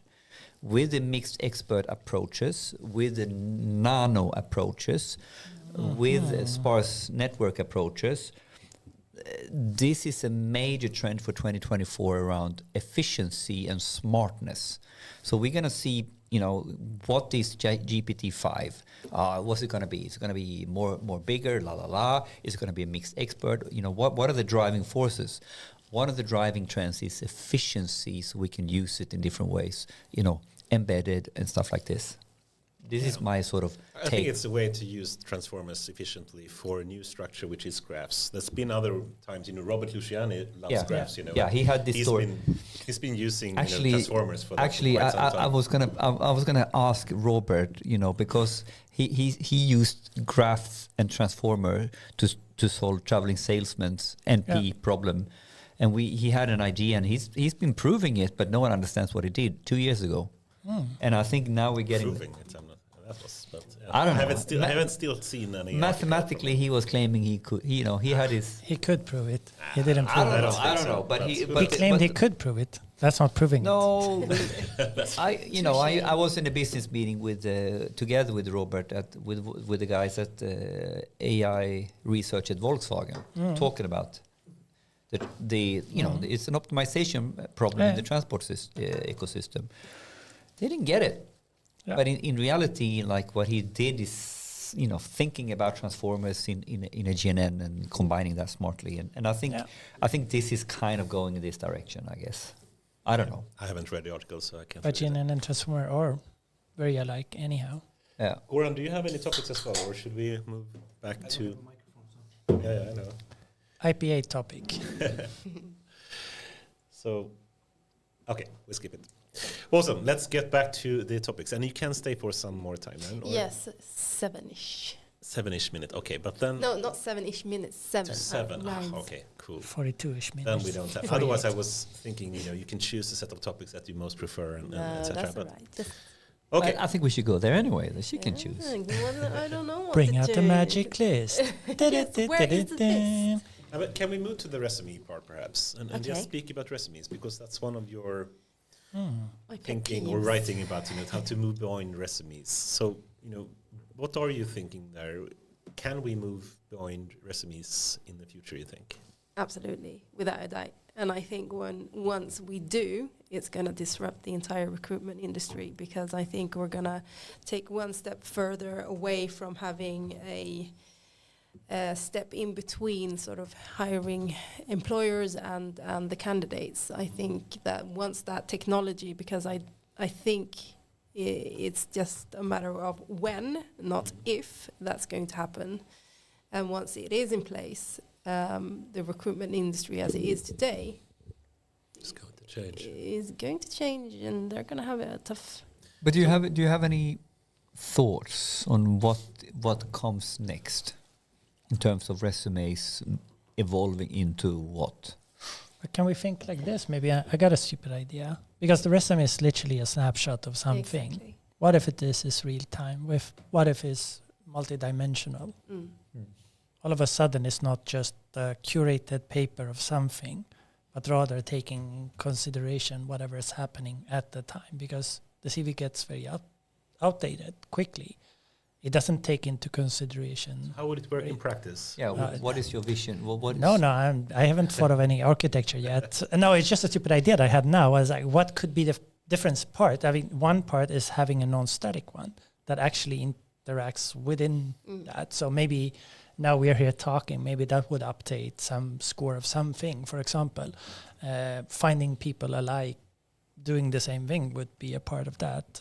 I'm just kind of having stupid thoughts here. It's not a solution in any way, but I'm just thinking of, if it's static, dynamic would be much more better. if we can read dynamic over time, of course. But what is the driving force? Why it needs to be? Why you are so certain that we will evolve beyond the resume? What is the driving logic for that?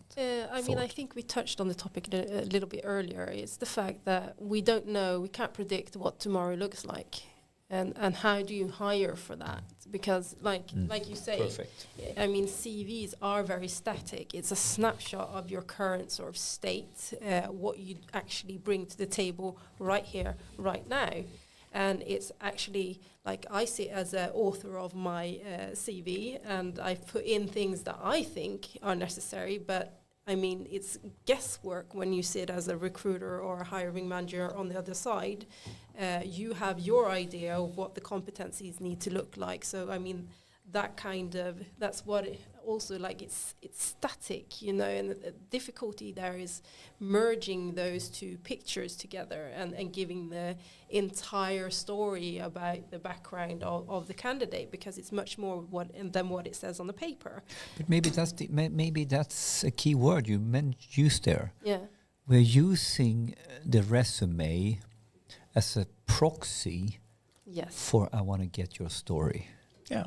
Yeah. You want to get my story for the job at hand, and I want to get your story for the job at hand. At some point, we decided that the resume was the ideal proxy for that storytelling. What if I say, fuck that proxy, let's go back to the storytelling, and how would that look like?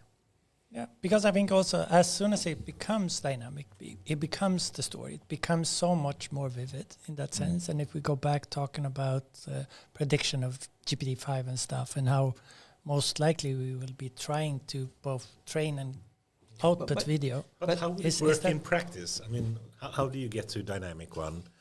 I'm trying to find some kind of metaphor or some kind of analogy to other areas of matching in some way. And I'm thinking Tinder, but Tinder is also very like profile of people kind of based. It's resume based. It's and I mean, I don't have the clear answer right now. I just think it's based on our conversation. I just think it's possible, but nobody's actually doing it. Yeah, no, but think of this. So maybe we're looking for, let's try to find some person which is outside of the normal scope. So we're looking for someone that has a known drive for thinking differently, has a strong grit of building or going to market with early scale-ups. Of course, you can measure this on a CV by looking upon company X, scale up fast. Company Y, scale up fast. So it can be captured, but very limitedly. However, this can be also captured, I mean, if we allow them to ask for that specific question. So instead of looking on the limited 2 pages of senior CV, which would be the limit, I guess, still, I don't know. Instead saying, I'm very interested of these things, these 3 things. Now give me a condensed version of that person, because, I mean, the value of reading my LinkedIn and the articles I've written is more likely of gazillions of higher value than my CV in that sense. Or this interview even. Because when you're talking now, I'm starting to imagining the product. Yeah, I can imagine a product. So if the starting point of the product is not, forget about the resume. We don't want the resume. We want a story. Exactly. And who can tell stories? ChatGPT, you can prompt them to tell story. And what is the RAG now?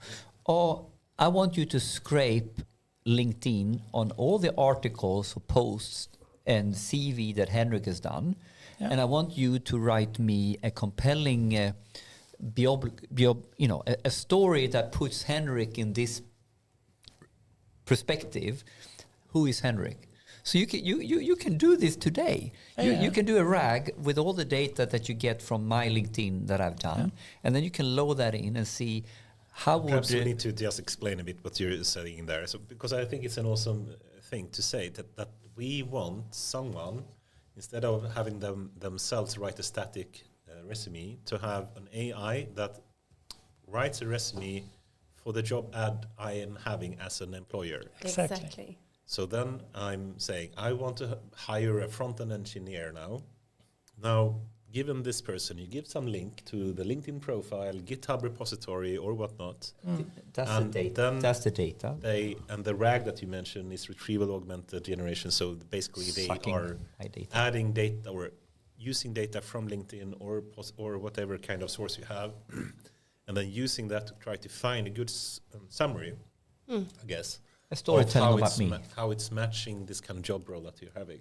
I think this is actually a good idea. This is not stupid, right? Because we know we need this storytelling for this job and this future. So you can do a storytelling about the job and the projection of the job. And by the way, we're looking for investments. If you have any money, please send it to me directly, or Alex, or any of these two gentlemen. This is not so hard to do, technically. No. That's the annoying part. This it is is not so hard to do. No. And that's what I mean. Like I don't know how to build this. But when we had this conversation and I started sort of putting your expertise together with my expertise from the recruitment industry, I was just like... We literally had the guests on this podcast to build this unicorn. Yes. Period. Yes. I think you can even use GPT Builder. So OpenAI have this kind of builder. You can go that without way. any programming skills. You can actually just add the data, tell it what to do, and it actually will do the work for you. So I think you could do it as well. But I think But I think the key here is the rag part, right? To have something. Yeah, but that actually are actual. The key is not the rag part is the technical key, maybe. Yeah. But the key was what you said. Fuck the resume. I want your life story, and I want to match your story to the story of the job. Yes. So why, the resume is just a proxy. Yeah. So why are we stuck on the proxy when we can go straight to the jugular? Tell me, you know how you do this sort of Jeff Bezos, write me the press release of this product, a way to think about something. Write me the press release about the brilliance of this job and this career. This is one prompt. And then, match that with so it's very much storytelling. Yes. Yeah. It's all about storytelling. It actually does a pretty awesome job. I tried putting my name in to GPT and it came out ish good. It was very marketing BS though. We're just letting him suck from himself on the internet. Yeah. No rag. No, he went sacking with Bing, and we all know how much I love Bing. But it is ragging through Bing. This is very like a but so all right. So we crack and the VC friends, I give us a call. But isn't it okay? But this is potentially one part of the problem. Trying to find the matching, seeing how relevant is a person to a given job that we're having. I think also as an employer, to write a job ad is really hard as well. And yes, 100%. We need some help with that as well. So perhaps we even could have. Yeah, go on. Sorry. No, please. No. I was just like, I don't know why I thought I could finish your sentence. Please do. Please do. I urge you to do. It's going to be good. He needs it. No, but I mean, seriously, I think a lot of times companies don't actually know what they're looking for. Yes. And they write horrible job ads, I think. 100%. Living in. And they even use this company prompt for the job ad. And they even lie a lot in job ads, saying, Absolutely. you're going to work as a data scientist. No, you're not. You're going to work. You're going in the basement, not even data. You're going to do dashboards in ClickView. Which also brings me back, who owns the job descriptions? Yes. HR. Yes, right. Yeah. But what is actually cool with this, when I'm thinking of your idea now and this dynamically thing, because the problem with the job description and the one applying for the job is that you get a very little part of the actual market. Is it not rather interesting to go the other way around? I having this problem, who within my network of networks would be the best person to solve it? Because all of a sudden you're not looking for the one looking for a job. You're actually looking for the best person for the job, the best recommendation. There is this system. It's called Horsefly Analytics. Which the one you sent. Yeah, it's basically like a labor market analytics. So what they do is like. I'm assuming it's called, I'm not a technical person, but this RAG thing that you're talking about, I think that's what they do. So they take all of these information about from LinkedIn, from GitHub, all other aspects, and they put data together and they tell you, here's in Stockholm, for instance, looking at a Java developer, the demand is 100%. The candidates available is 10. There's a discrepancy there. You need to look for these candidates in, I don't know, Örebro, where the demand is 0, but there is a lot of candidates there. So that availability is already around, but nobody, they don't have any clients in the Nordics, and I'm just like, nobody knows. So now you lifted the game to an aggregated problem and a macro problem, and it's equally interesting. Yeah.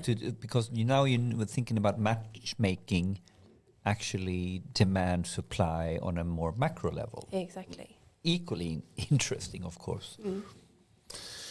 Okay, so in interest of trying to catch, we have so many other topics here, and I know you also have.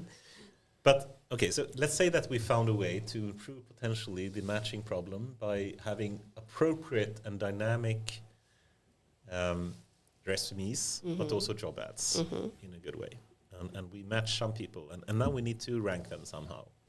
Now, you can rank them using hard skills. You know, I know how to program Python, blah, blah, blah, and I have 3 years of I know English. Yes. This is a new program language. Awesome. But there are also soft skills. So thinking about, you know, the ranking problem, how to try to measure the hard and soft skills. Can we move beyond the current kind of, I guess, interviewing techniques or testing techniques or homework techniques or doing case studies on the whiteboard? Or how what's your thinking about the future of ranking people? Is that not equally dynamic as the same thing, right? What if we can analyze things, videos, talks? I mean, things? it's possible. Yeah. You have MetaView, for instance. I just think it's a matter of time before they add that kind of capability on top of their current sort of platform. Because what they do is they summarize your interview with the candidate. They give you suggestions on interview questions and pulls data, so I can type in, give me whatever they said about their weaknesses, for instance. So it prompts you back. This is a summary of what they actually said. But it puts a lot of responsibility onto the recruiter that actually sitting there. That you need to ask the right questions. And how do you ask the right questions? You need to know what you're looking for, which takes you back to the original problem. And then perhaps you can have some kind of AI-enabled kind of interview techniques that actually can have some kind of suggestion for questions. Which they say they do, but I know it's like the chicken and the egg again. It's like if you don't know that you've written the right job description, how if it gives you suggestions on the questions, it's going to be on the wrong job ad anyway.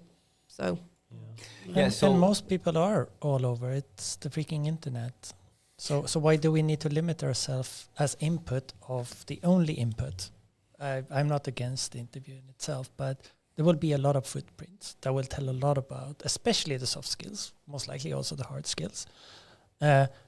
Because that's also initial kind of input in this. That's how I think about it. Why would we limit it to a test? Why would we limit it to a interview? What if I can have several interviews and I can mix that with several appearances and podcasts like this? this? It's a time constraint as well. I mean, if it's a machine doing it.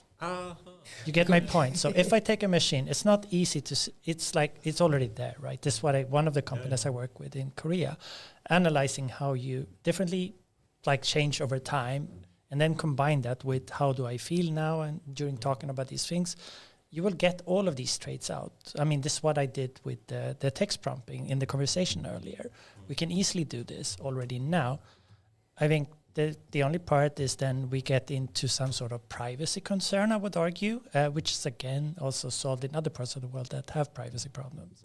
But what which is kind of fun. So you're saying like right now when we're trying to do this ranking, in the end we are kind of narrowing it down to looking at ranking in relation to one test or like this. But the ranking is the equivalent proxy as the CV is of my story. It's the exact same thing. Yeah. For me, this is the same problem. So why do we limit to this limited window? In reality, the logic of trying to understand the dynamics of the storytelling will give also an approach to the ranking. Yeah. But if you try to focus on the interviewing techniques, and you mentioned something about having potentially robot interviews or something. Yeah, or whatever, like analyzing photos or videos. But we also had another person, from fur hat, right? Fur Yeah, hat. fur hat. That's right. Are they still around? Oh, Yeah, I think so, actually. cool. Fur hat. What is Yeah, fur hat? it's I don't know. basically what a- Fur hat robotics. Yes. Yeah. It's like a face that you can Train. project, like an arbitrary like face on it, and then it can speak. And it's basically a physical robot kind of. And they actually do specialize in recruitment as well. So they actually use it for recruitment purposes, apparently. But I'm a bit reluctant. Is it really the right way to have like an interview with a robot? No, for me, it's not an interview with the robot. I think I'm completely against the robot part. I mean, I would act very strangely if I talked to a robot. Yeah. But think of this. So if I would analyze all of the episodes of this podcast and then say, using this psychological framework, give me the characteristics of you as a person. Psychological profile of me. Oh. So then you will get a pretty good understanding of your soft skill. Most likely better than I would get in an interview, because then you will Right. pretend to be someone, Yeah. right? That's what I So you see. ask people to submit some some videos of themselves then? Yeah, or you go scrape their LinkedIn. You can even have normal interviews that you analyze over time as well. I mean, it doesn't have to be a binary thing. And I think this is the way I think, because then if we can use moving image and sound, analyze characteristics and skills and whatever and whatnot from those, that will be part of that ranking score. And that would also take in consideration much longer time, which was most likely tell the story of me. But it's interesting because the way we have done now, content, the flaws come out in the end, unfortunately. And when you're stressed as well, right? Yeah. I mean, at least when I do interviews, I want to stress a person. Sorry, but that's one of my techniques. And also your smile while telling this. Can we just zoom in here? Zoom in his face, please. No, but you want to understand how people are beneath the skin, so to speak. Yeah, inside, totally. Right? Yeah. And how do you actually achieve that? It's not that... Yeah, I wouldn't use intimidation to do that. This is personal feedback delivered straight at your face. Sorry. No, I mean, when I perform interviews, it's more about having a conversation. I focus on that because when people trust you, they tend to open up more and be more genuine as well. Maybe I share personal stories because then they share personal stories back, and without them knowing it, I've gathered some information that they don't think matter, but for me, it's like, there you go. Because they thought they were going to talk about their expertise, and you wanted to figure out their attitudes and personality. Yes, and higher for skill. Higher for skill, yeah. No, higher for attitude. Sorry, Yeah. higher for attitude. But I think Please hire me for my English skills. I know programming in English. But Stefan, I like the way you're thinking, but you're also in a slippery slope because the Yes, way of course I am. both of us are thinking about why limit ourselves to the interview when we have all decided to be public on LinkedIn. Yeah. So when you have decided to be public on LinkedIn, why don't I, as an employer, understand, what can I find on LinkedIn? Now, you can find these YouTube podcasts on YouTube and LinkedIn. It's no secret. What about privacy then? I mean, the If way you you put act it in private, is that But are really we a private? good- Are we private? So we are not private. Some people argue that they are private. No, on no. Facebook Bullshit. or whatnot. Not in Bull- Sweden. The reality is when we decide to discussion. publish this But in the still, I podcast, mean, some people want and someone to wants to share photos scrape, on- if someone wants to scrape all our podcast videos to give a personality flavor on you, I'm Would gonna you argue actually the same do if an this. insurance company came and said to you, I've analyzed all your Instagram pictures, and I'm going to increase your insurance rate. Yeah. How would you react to that? Also, the That's a good- it's a opposites is really equally touché, man. bad. Touché, It's man. equally the same Touché. thing. Stefan, we notice you have stopped drinking alcohol and go to crazy parties. So we're going to decrease your insurance fee. No, but it's a good point, right? Privacy is still important. I think this is Yeah. not Because actually what a you're good saying now, like in way. theory, we are not public in that sense that we didn't agree to them scraping it for a insurance purpose or a recruitment purpose. No. That's the Yeah. GDPR topic in Yes, here, right? It is. Do you think that would hold, Goran? No. I don't think it will. You know what? When we put out this, when you are public in some sense, legally, morally, ethically, I fully 100% with you. legally, I'm not sure it will work. I really don't know. Everything which is public So- domain knowledge. If an employer forces you to share your closed Instagram or closed closed. Facebook, No. Closed Time is out. closed. yeah. Not closed. Not closed. Not Nobody never mentioned closed. They- No, but if it's public thing, and I think this is the interesting part. And I mean, coming from South Korea, one of the companies I met is called Deeping Source. What they do focus extremely. So there's a bunch of Intel engineers. What they have built is literally a way of scrambling video. So it's unscrambled back. You can't find anything of the actual person. However, what they can do is pick out any change in your character from that, which looks like, I don't know what it looks like. It's just like Myrornas krig. I don't know what it's called in English, but you know that test screen, like. But it's interesting. They can do this in real life on any camera, meaning on any type of moving thing. Because in Korea, they have equally many cameras, I guess, as in the UK or What is it called? CCTV. right. It's all over the place, right? So they are very high on the privacy part. They have zero problem on me saying angry person, happy person. That's not a problem. They cannot tell that it's Stefan that's the happy person. They can say it's a male, X, age, and so on. I think this is a very sensitive topic. And It is, so but it's a fun easy topic. to find statistical like correlations that is not causation. And Yeah. I mean, we have the traditional Amazon story where they actually used AI to try to see who they should hire. And it turned out, it has gender biases in it that was inappropriate. There was a correlation, but not a causation. And they got so much backfire, and I think it turned out to be horribly wrong. So I think we really need to think through Yeah, definitely. how we do this so we don't, abuse correlation for causation here. But that would we Yeah, equally that's a do good as one. humans as well. Or It is, but it doesn't, AI can make it worse. AI can actually make biases worse. yeah, it also can Especially. make it better. Maybe.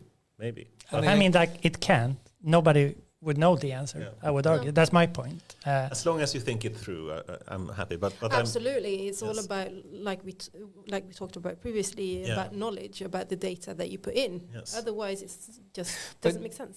I don't know. I want to steal now. This is we were joking. This is a chicken and the egg problem, and now in my opinion, we have. Is it the chicken or the egg? we have an omelette now We have an omelette. with chicken feathers. we talked now about the chicken problem of building the AI system. Chicken problem. Now let's go to the egg problem. How do we recruit now, or how do we get the right talent in to start working on these problems where we are today in order to build these systems? I mean, like either you go down the startup way and we build a startup, and then who do we need to hire for this startup to make it successful?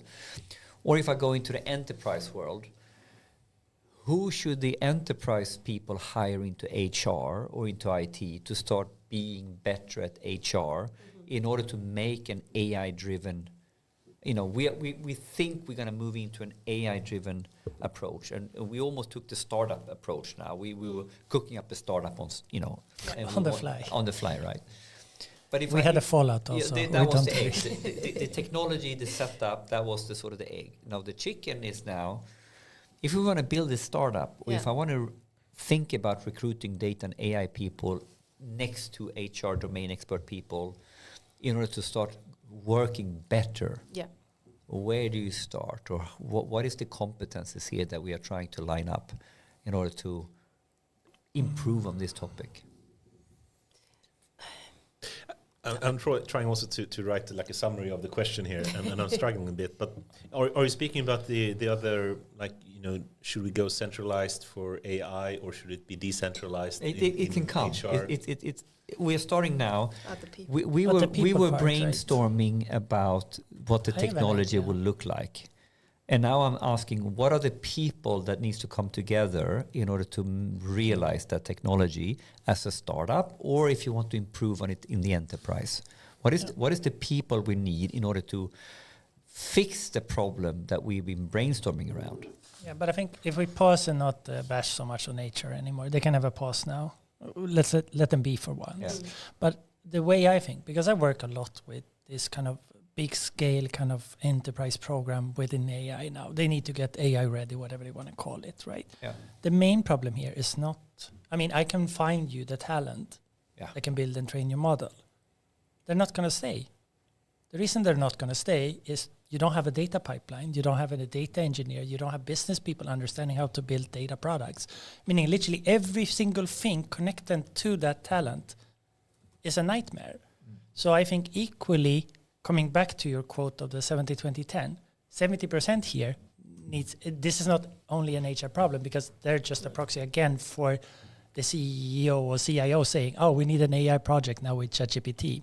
So I think that's the actual problem, that we need to kind of maybe rethink the organization or create a space for them to interact. And anyone that has built any sort of AI thing or work any remotely closely to some sort of even Excel level crappy science knows that if you have crap in, you're going to get crap out. And so I'm trying to also just write down a good question here, that like a topic summary in some kind. And would the topic be more or less, what skills do you need in an organization to be in an AI-enabled future? Is that what the question is? Yeah, maybe. But or maybe like mindset or like way of acting or something. I'm with you here because there are some core competencies, yes. Yeah. But the problem right now is not the core competencies, it's the way we have decided to chop up and organize work and steer work. Yeah. I think that is the core problem. Yeah. So we have decided to have, based on economies of scale and Tayloristic thinking and scientific management out of the 30s, 20s, we work with division of labor. We have a value chain. We have our primary activities and we have our supporting activities. And we decided it was more efficient that you work over here with technology and you work over here with the primary process, HR or marketing. Actually, they are supporting processes compared to the core primary processes of producing or selling something. Doesn't matter. So we have decided that the efficiency comes from putting people of the same kind in different boxes. So we have organized now Lego according to red boxes, blue boxes, you know. Yes. Yeah. And all of a sudden now, we want to organize our Lego boxes in teams with a couple of different colors in the same teams. And they should work in some way when they're close to the customer. And the Lego box is slightly different composition when it's on platform. And we are not building processes anymore. What is the question, Henrik? Is it more like, should we have cross-functional teams? There is no question, it's a rant. Yes, I know. I know. That's why I'm asking. Oh my God. But if I try to summarize a bit what you're trying to say here, I mean, there are different ways to try to bring out like understanding of technology and AI specifically throughout an organization. Either you can do it completely decentralized and every part of the organization should have some AI skills in it. If it's upskilling that's necessary, or if it's people that is going to have to be recruited, I don't know. But there are different ways, and we need, and I guess in an utopian version of the company, you should have AI understanding at least throughout the company, right? So that's at least the goal. Then the question is really, how do you move from a non-AI company towards becoming increasingly AI-enabled? And now I can put the question now. Okay. I like the way you framed it, because the first question is, what talent do we need? Actually flip that question, and the core question is, how do we organize the talent in relation to the organization? So it's what talent, but it's how do you organize it? It's actually the core question, maybe. Yeah, maybe. Well, how would you frame it? I think the only... I think, here we go. Frame the problem. Why do you want to have a question? Einstein first said, of all? if you have 1 hour, I would spend 55 minutes framing the problem first. I know. No, but I think coming back we to... need ChatGPT here. So if you think about how would we want an organization, or how do we believe an organization should structure itself to be successful? Yes. With an AI ready and tackle and bring this on. So I think one part is about the 1% incremental kind of readiness, right? Everybody needs to understand at least fundamental things on how to use it over the board. Secondary, you will have another problem, because majority of the jobs today will be somewhat replaced not necessarily by a machine, but a combination. Augmented, let's use that word. Augmented, very good. Then the dilemma now for a lot of these is that they're stuck in their existing mental model and existing way of measuring. Maybe you have a consultancy, you measure on hours. Okay, if you get smarter, you're going to do the job faster, meaning you have less hours paid, so you can't really sell hours. You need to start selling something else. Maybe it's insights, you say.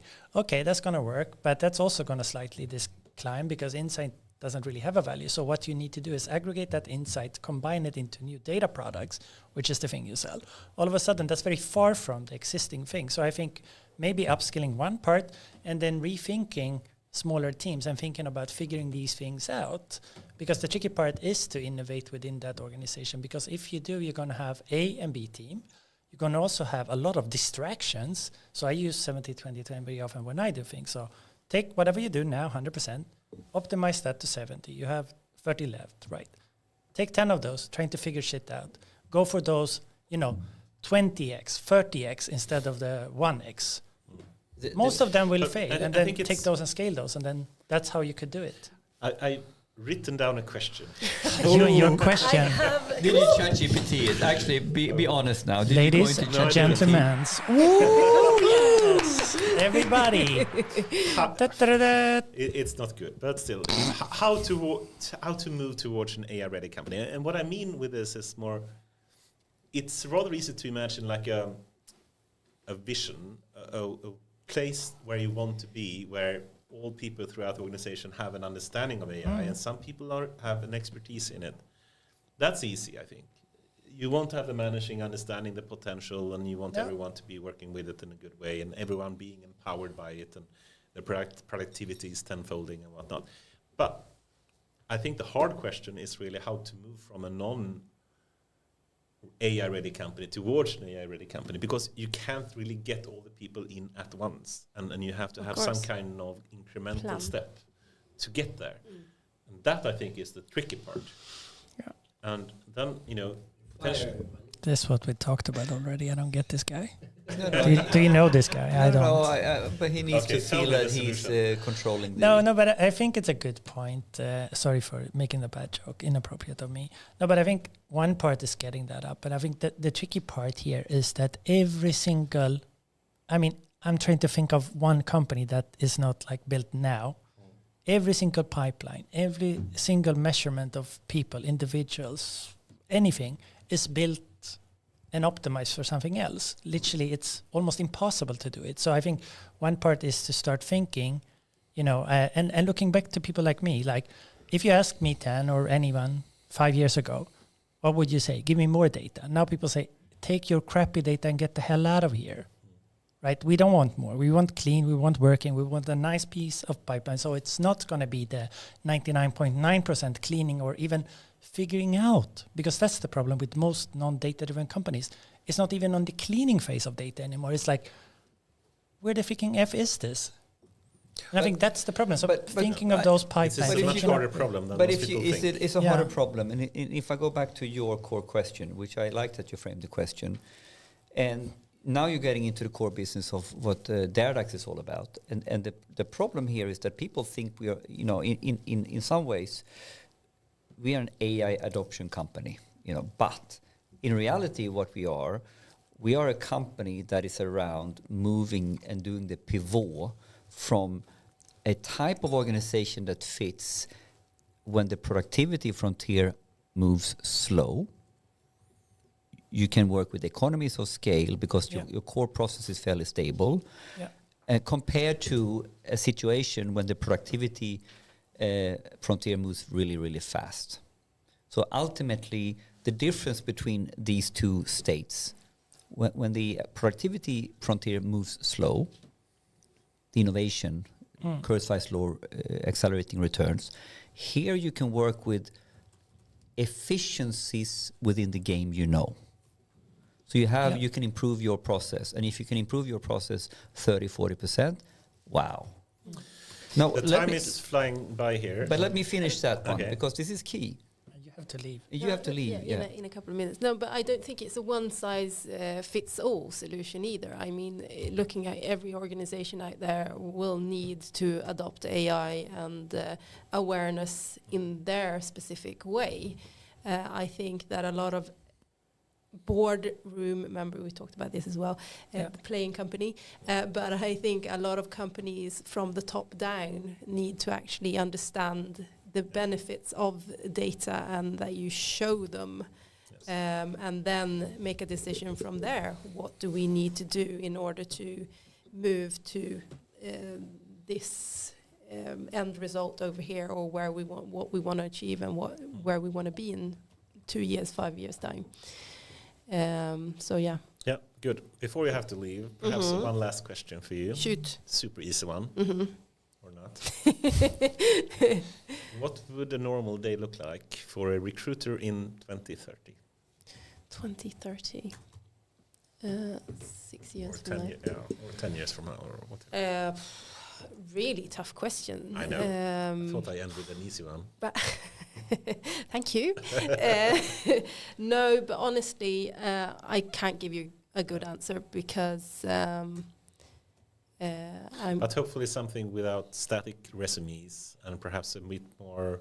My sort of dream view is that we moved away significantly from static CVs.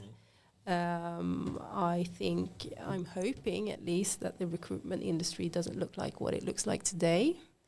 I think that candidates and employers have moved closer to each other, so that this middle segment of recruitment agencies is much smaller than it is today.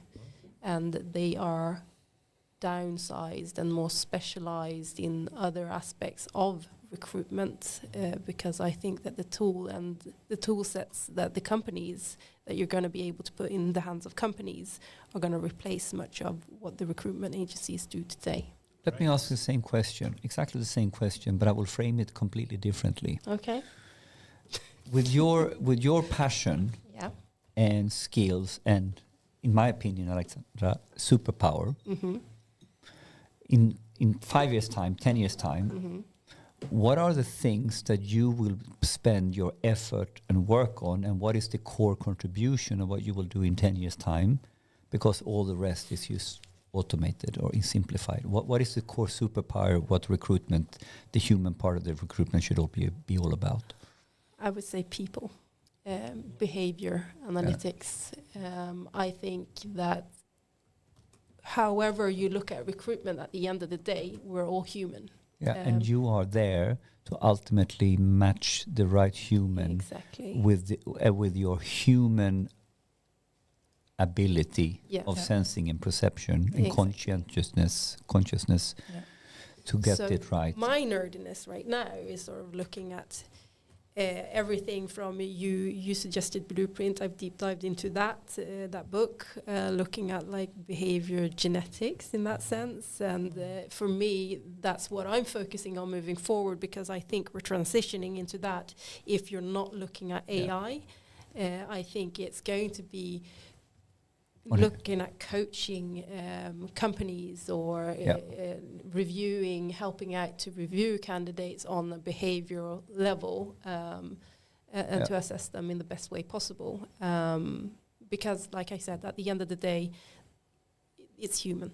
Because that's a good ending quote, I think. And I think, just to say, what people will do in 6 years is what you already are doing, looking and talking to the human. Everything else is secondary, and you're doing an extremely awesome job, and that's why I'm here with you, talking about these things. But ultimately then it's that's like the thing. You want to unlock more time with the human perspective, and all the rest should just be automated. Absolutely. And like reduce the biases so that you can come into a meeting with a candidate and focus on that individual, and all the rest of it is like white noise or whatever. Exactly. So you have now done it there. Now we can be humans and we focus on this. Yes. Awesome. Awesome. Applause. Awesome. I know you have to leave, Alex, but it's been a true pleasure to have you here. Thank you. And I hope I'm a bit sad that we can't continue off camera with the most interesting after work discussions. But I'm. Is it sound? Sorry. No, I'm joking. Keep going. I just disturbing him. But thank you so much for coming. Thank you for letting me be here. Yeah, Alex, thank you. Thank you. Awesome.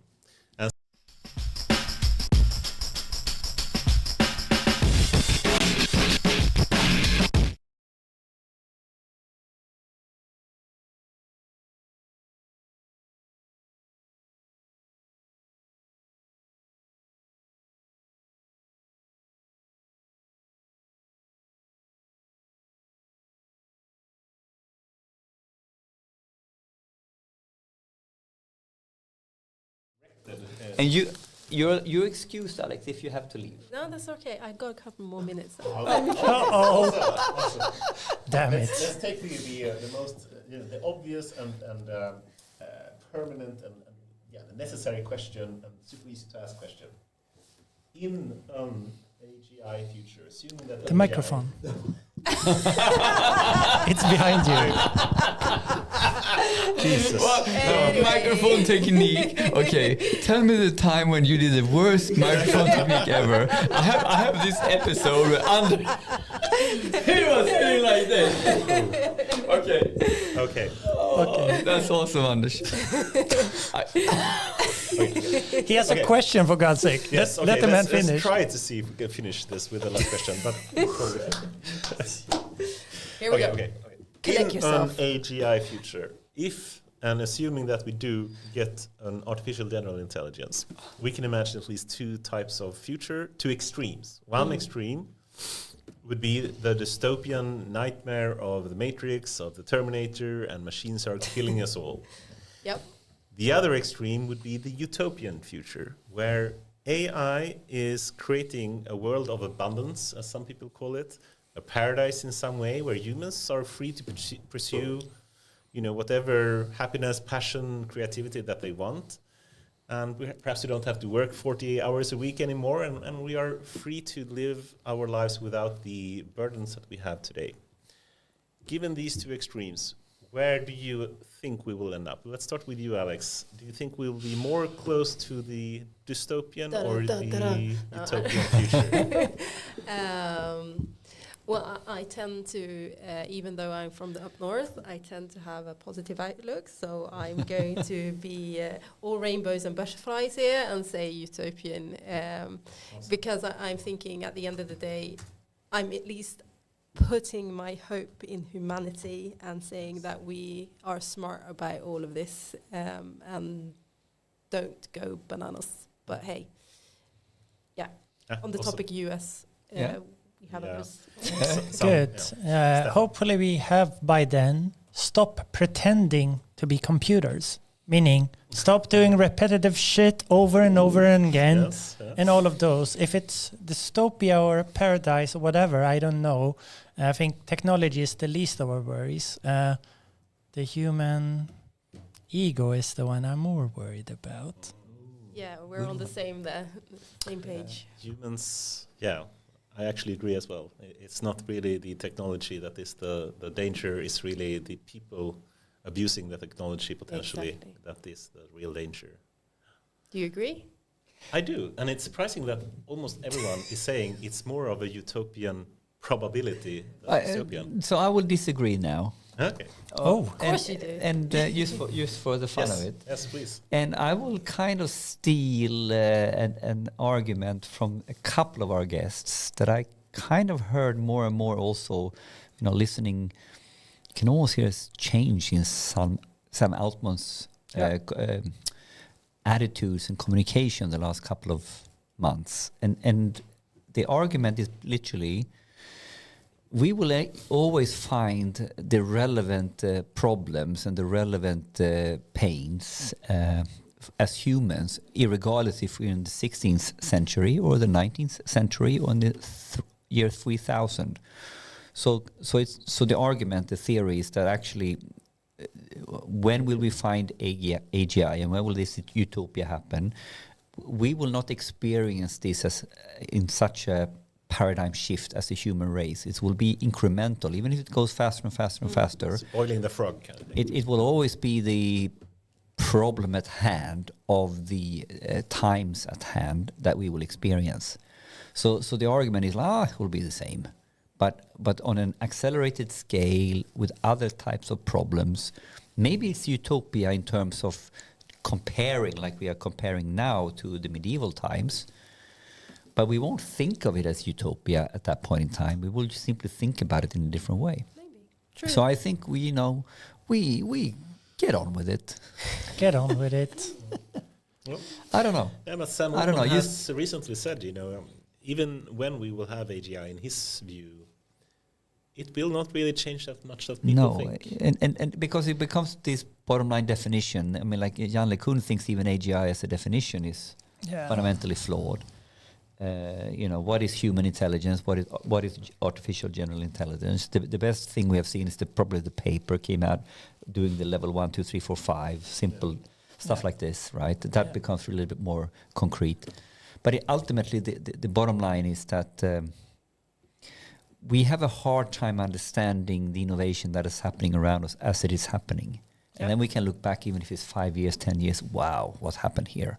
Yeah. But right in the moment, we are not very good at understanding as a paradigm shift. Touché. Yes. That's my view. Well, cheers and thanks again for awesome future with AGI on our side. Yeah. Thank you. Thank you. We get on with it.